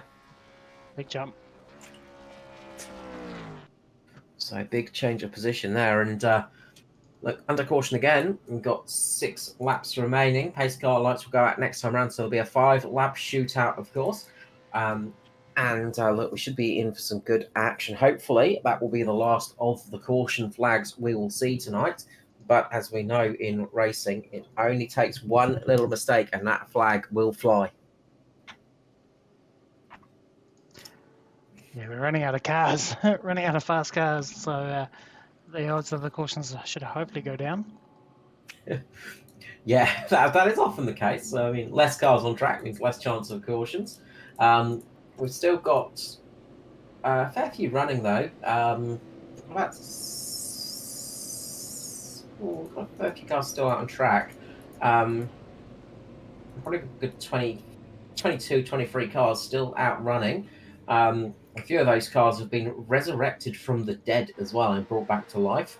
I was just looking at Tristan Koch. We saw him without missing most of his car, and his mechanics done a good job for the Everything Simulator team of rebuilding that car between cautions, and he's back out there lapping around.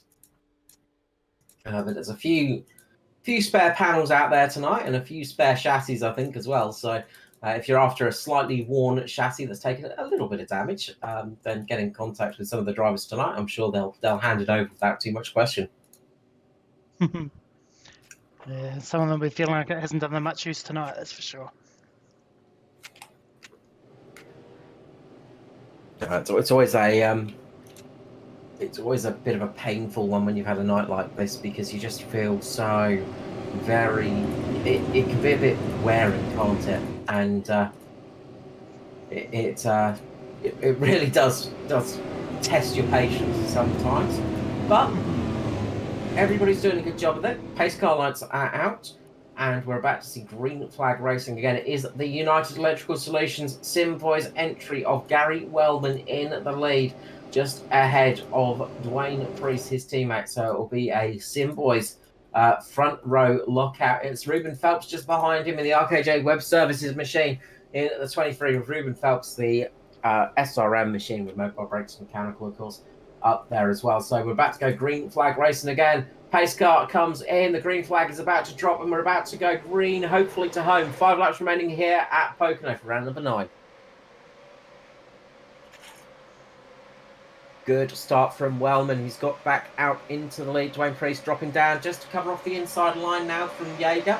And Priest doing a good job sitting just behind him. Watch out for James Curvis as well. He's just creeping his way back up through the field. Never discounting Ruben Phelps as well. That's got a great run off the corner. Slingshotting his way up there just past Raymond Jaeger. And those two side by side at the moment, as we are heading into 4 laps to go here tonight. And Wellman in the lead at the moment, but watch out for Phelps. Phelps getting around, just gets a little bit loose off the exit of 2 there. Loses a bit of pace, and that's going to give Jaeger the chance to slingshot past him. As they fight behind, though, it's Wellman in the lead, pulling out a nice big gap over Dwayne Priest at the moment. And he'll be liking what he's seeing in the rear mirror with Jaeger and Phelps fighting hard for position there. It's just allowing Gary and Dwayne to just sort of kick clear. Already sort of kicked out to half a second sort of gap. So I'll be loving watching this in the mirror. Yeah, absolutely. There's nothing better than seeing your rivals fighting each other in the rear view mirror, because it means there is less chance of them coming to catch you up the front. But remember, these things get rocket boosted, assisted launches when they get a draft action, and they can really catch up quite quickly, as Jaeger's looking to take advantage of that at the moment, trying to get this side draft off of Dwayne Priest. Jaeger battling it out here, P2 at the moment. Priest doing a great job of defending in the 777, keeping ahead of the 23 of Jaeger. And just behind him, you can see Phelps, now Curvis, Dylan, and Kim Roffey up there as well now. Roffey working his way up nicely. Nicholas Walsh back up there in P9. Justin Witcher in P8. We saw Justin Witcher in the battles. But luckily, in all the chaos, he's managed to work his way back up into the top 10. Even Perry Anasakis, after running out of fuel, we think he's come back, and someone's engine just blew. Perry's now just on the 11th spot, battling to get into the top 10. Yeah, good recovery from Anastakis. I saw a big puff of smoke come out of the number 5. I thought he blew an engine, but he's still going, so yeah, maybe he just clipped the wall.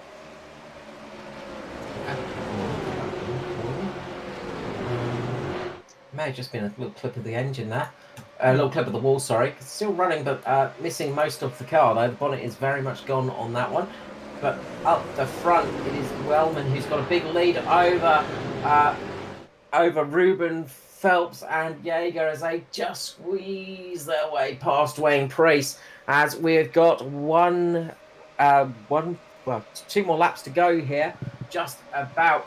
Next time round will be the white flag, and as soon as that white flag comes out, the yellow will not fall. So last chance of a caution flag falling in the next 2 kilometres of this tricky triangle. They don't call it the tricky triangle for nothing. We've seen many casualties tonight here at Pocono.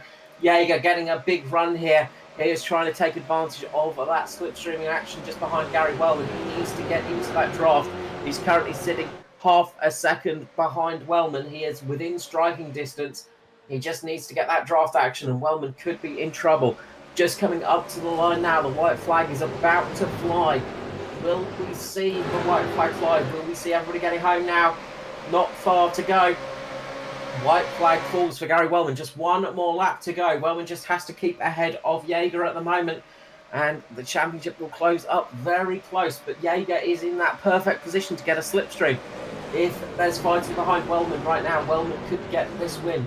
Looking pretty good at the moment. Jaeger doing his best to catch up just behind him. Phelps, Dillon, Priest, all backing it out. Kim Roffey in P6 as well. There's good action up here at the front, but it is Wellman in the lead halfway through the lap now. Only 2 kilometres left here at Pocono. Who is going to get to the checkered flag first? It's looking good for Gary Wellman as he goes through turn number 2. Only a few tantalising kilometres left as Jaeger starts to get the draft. Look at Jaeger catching up to Wellman now. Could we see a classic Australasian Supercar eSeries photo finish right here? Looks like Wellman's got it as Jaeger clips the wall. That's going to cost him. It's going to be Gary Wellman taking the win here tonight, ahead of Raymond Jaeger. Ruben Phelps brings it home in 3rd position. Dwayne Priest in 4th. Kim Roffey in 5th. Aaron Dillon in 6th. 7th for Justin Witcher. Justin Witcher comes home in 8th position. 20 positions gained in this race. Harry Anastakis ran out of fuel, but did not run out of talent, coming home in P9. Nicholas Walsh rounding out our top 10. Wow, hell of a finish that one. Looks like Raymond sort of just gave it everything he could for that last corner, which is probably why he ended up in the wall, winning the win it. It just wasn't enough for him to make up that gap that Gary had in the end there. No, absolutely. It was a real big run there and just missed out. Mentioned Peter Morris in the 864 first run in the league tonight, I just hearing, and comes home in 13th spot. Unlucky for some, but not for Peter Morrison. He's come home with a very clean looking car and, in the top 20 as well in P13. But it is Gary Wellman for the Sim Boys taking the victory tonight, bringing home the bacon and getting as much airtime as possible for United Electrical Solutions and Hot Toddy's Heating Installations, doing the sponsors proud. Gary Wellman, well-deserved victory in the 45, and I think first win of the season for Wellman as well. Did his first or his second?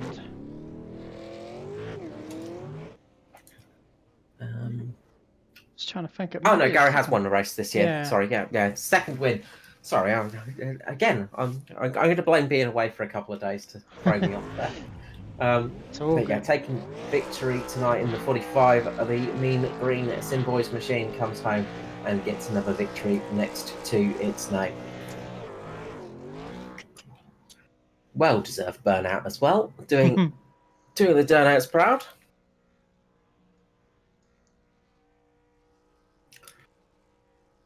So let's run through the standings and results.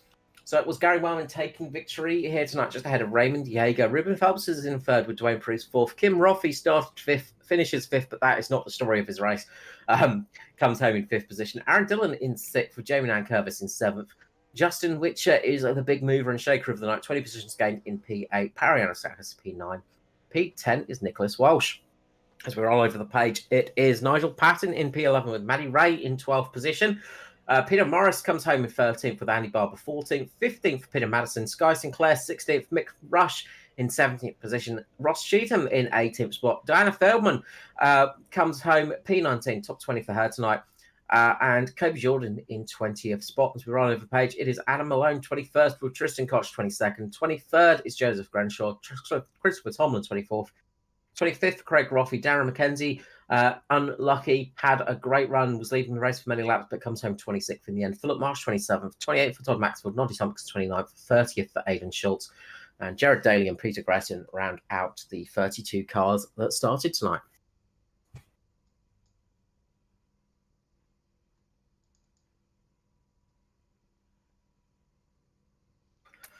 So the Tricky Triangle lives up to its name once more, being a very tricky track and catching a lot of cars out. But tonight we have got some drivers that it didn't catch out, thankfully.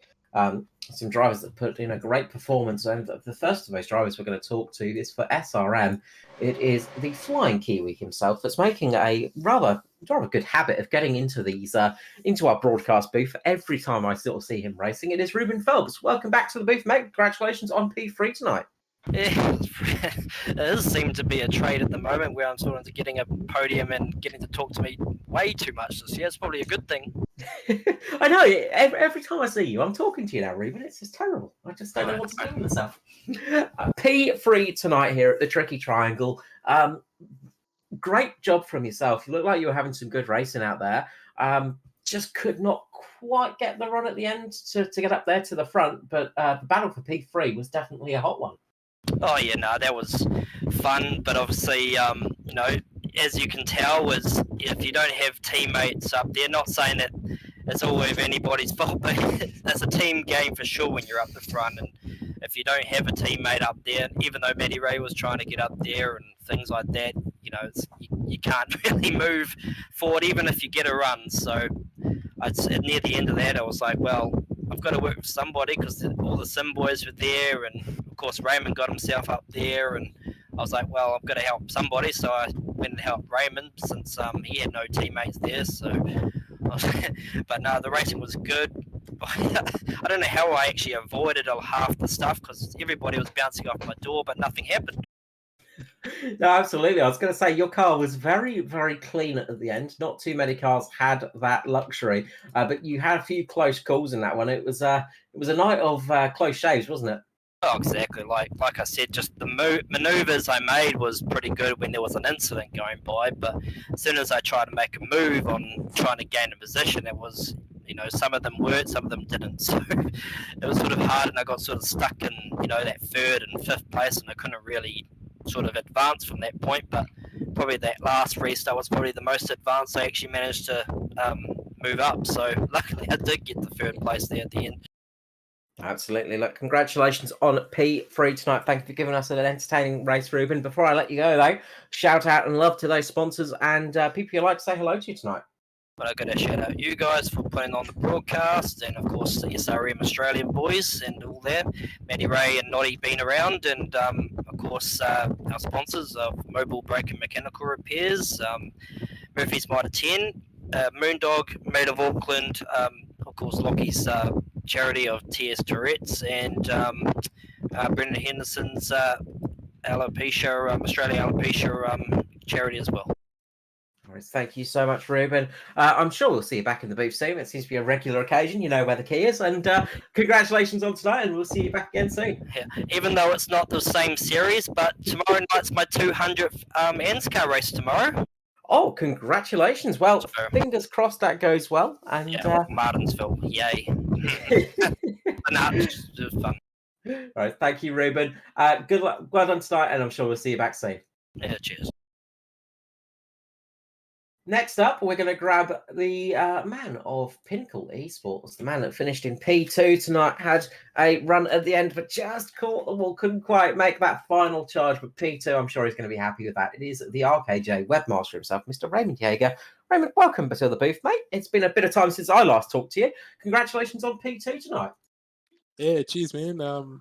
Pretty happy with that. So I tried my hardest on that last corner to try and get to Gaz, but just pushed it a little bit too hard in. And once I was halfway through, I was like, oh, well, I may as well just keep my foot in it now and hope for the best. So if I had got out the other side without touching the wall, I don't know, I might have got in his draft and we might have got pretty close. But no, he's driven well there and good race. So, yeah, it was a lot of fun. Absolutely. We saw you trying to get a hold of that draft on those last couple of laps, and it didn't look easy to catch up to Gary at the end. Nah, he was doing a great job getting off the normal line and making me have to swerve down to catch his draft. Like, I think I definitely would have got to him if he had just ran the normal line that people run. So yeah, credit to Gaz for doing that, because otherwise I think he loses. So yeah, great driving. Absolutely. And championship-wise, of course, I mean, you had real reason to try and catch up to Gary Wellman. Didn't quite make it, but this is going to close the championship battle up quite a bit, isn't it? Yeah, so obviously I think Craig was running second, and he's had a bit of a shocker tonight. He got in one of those early wrecks, and that's going to hurt him. But yeah, Gaz I think was only one or 2 points behind him, I think. So I think that pretty much closes it up to 1 or 2 points now. So yeah, it's gonna come down to the wire. So I think we got 2 races left. So yeah, it should be a good finish, and that was the whole idea behind the points reset. So paying off at the moment, yeah. Absolutely. We're looking forward to that final battle for the championship. On tonight's race, obviously it was a tricky one out there. How was the car going? Like, did you sort of, when did you sort of swap tyres? Did you swap tyres? And how was that car in the final sort of run there? Yeah, so we chucked the tyres on about, I think it was lap 48. So yeah, no, the tyres were pretty much fine. Like, I didn't really have any issues with them. It was a bit of an eventful race for myself, because early on I was comfortably up the front, and then sort of just when that first caution coming out at like lap 36 or something like that, I was on 0.1 laps of fuel, so I was heading to the pits, and then the caution comes out, and I'm like, I've got no choice. I've got a pit, so I've entered a closed pit, gone to the back, and then I sped in the pits and had to stop go. And yeah, so things went a bit pear shaped at that first caution, but luckily there was a caution not long after and got me back onto the pack, and yeah, we've ended up second, so I cannot complain about that at all. No, absolutely. I was actually the same. I was talking about when that first caution flag came out. I was sort of mentioning that a few cars might be in trouble and have to come into pit lane on close course, and I'm glad I was right. So that's always nice. I like it when I hear I'm right. Yeah, no, as I said, man, 0.1 laps of fuel, so I was like, I've got no choice. I've got to go in and cop the end of line penalty, basically. And then I made it worse by speeding, and it happens. I was all flustered and made many mistakes, but we got away with them tonight, so that's all right. No, absolutely. Look, congratulations on P2 tonight. I'm sure we're going to catch you back in the booth in the near future. But before I let you go, Mr. Yager, the usual thing of love and shout out to those sponsors and people that adore you. Yeah, hopefully we'll be back in the next couple of weeks. But yeah, thanks to the team sponsors, My Private Seller, obviously, Richer Electrics, RKJ Web Services. Also, the league sponsors, the same 3. My Private Seller is obviously the main league sponsor, so huge shout out to them. Also, United Electrical Solutions, Hot Toddy's Heating Installs, and you boys at Performance E-Streaming are doing an amazing job each week calling the action, and I think we're doing a pretty good job providing some pretty decent racing in the last sort of, well, I guess 8 rounds. Actually, there hasn't really been a bad one yet. So, yeah, I'm sure the viewers are enjoying it, and you boys do a great job calling. I watch them back every week, so it's great work. Absolutely, you make the job much easier when we have great races. It makes the job pretty easy to do. Thank you so much, Raymond Yager. Congratulations on P2 tonight, and I'm sure we'll see you back in the booth in the near future. Cheers, mate. Catch you there soon, hopefully. Raymond Yager there for Pinnacle. Finally, we're going to grab up the winner. It is the Mean Green Simboys machine. It is Gary Wellman. Gary, welcome back to the booth, and congratulations on winning here at the Tricky Triangle of Pocono. Yeah, cheers, Carl. Pretty happy to get that one in the bag, especially, saw that purple and white car creeping up on me again. I thought, here we go. I'm getting flashbacks from the last few weeks, but I held him off tonight. You did indeed. I mean, on that final lap, I imagine your eyes were fixated in the mirror, just going, oh, God, here he comes. When is that draft going to happen? When is he going to latch onto the back of me? But it didn't happen tonight. You had him absolutely covered and got a fantastic victory. Yeah, that's it. Sort of once you're out front, and I was talking to Ruben before, obviously a few teammates, you can kind of feel like you can just run your natural lines a bit more for a while, and then at the end there, I had a pretty good car, so I as long as I thought if I don't make any mistakes here, I'm pretty confident. But you get a bit nervous at the end there, and yeah, seeing Raymond coming again, I'm like, geez, I was half expecting to make a dumb mistake, but it didn't happen, so can't complain with that. Absolutely no dumb mistakes made at all. It was a solid run for you. You were up there at the front pretty much all race long, keeping yourself out of trouble. And of course, we saw a fair few incidents tonight, but you sort of managed to be in the right place at the right time to avoid most of them. But it must have made your race a little bit more tense with the cautions.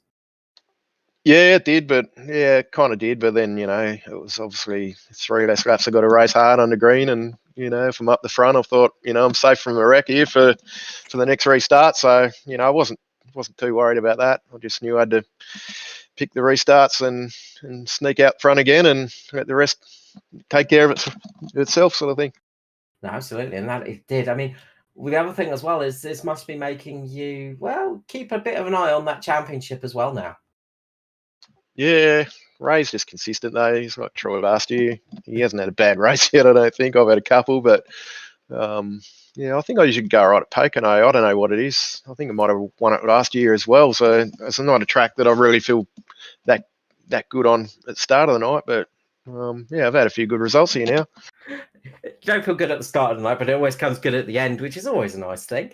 So beating Jaeger in a championship is very hard to do because he is consistent. But the Sim Boys have got 2 chances up there with yourself and Troy. You must be thinking, look, there's a good chance we can keep that number 1 car at least in the Sim Boys camp for this season. No, we'll give it our best. I think Troy's going to miss a few rounds actually, so I don't know. He might struggle, but Precy's up there, and a few of the boys are driving really good. So it'd be nice to see if we can push up the pointy end for the end of the season. Absolutely. I will not discount you at all. But congratulations on tonight. A great run here at Pocono and another great win for you this season, Gary. Before I let you go, though, the usual thing, shout with love to those sponsors and people in general. Yeah, cheers, mate. Always Sim Boys. Yep, it's good fun. Hot Toddies, United Electrical, Ferris Shifters. And just the league and you guys for the broadcasts. Yep, same story, mate. You do a good job, and always enjoy watching the broadcast through the week when I get a chance. All right, we look forward to reading your comments about enjoying the broadcast. But thank you so much, Gary. I'm sure we'll see you back in the booth before season end. Congratulations on the win here at the Tricky Triangle tonight. Yep, cheers, boys. So, Matt, we are finished tonight for round number 9 of the Australasian Supercar eSeries. It's been another fantastic race, and we've got some more action coming up next weekend, of course, but we've got even more action coming up here on Performance eStreaming in the week. Yeah, I'll just post up the this week's schedule. We're off to we'll be back Wednesday night and Thursday night for the NSCAR Thunder and NSCAR Cup Series. Both series are racing at Richmond. Short track racing this week. And then, of course, next Sunday night, the Australian Supercar eSeries will be at Talladega. So a real true super speedway race. But, of course, every track that these cars race on is like a super speedway anyway. It is. Talladega is one of those tracks that many people tend to be a little bit cautious of because it is very much a big super speedway. So there should be some fantastic action here. We hope that you can all join us for that one. Make sure to hit that subscribe button to catch all the future racing, of course, here on Performance eStreaming. But for tonight, it's myself, Carl Wilkinson, with you, wishing you a good night. And as always, a big thank you to Mr. Matty Hunter doing all the hard work on the buttons and helping me out with the commentary tonight. It was a pleasure. All right. Good night, all. Good night, all.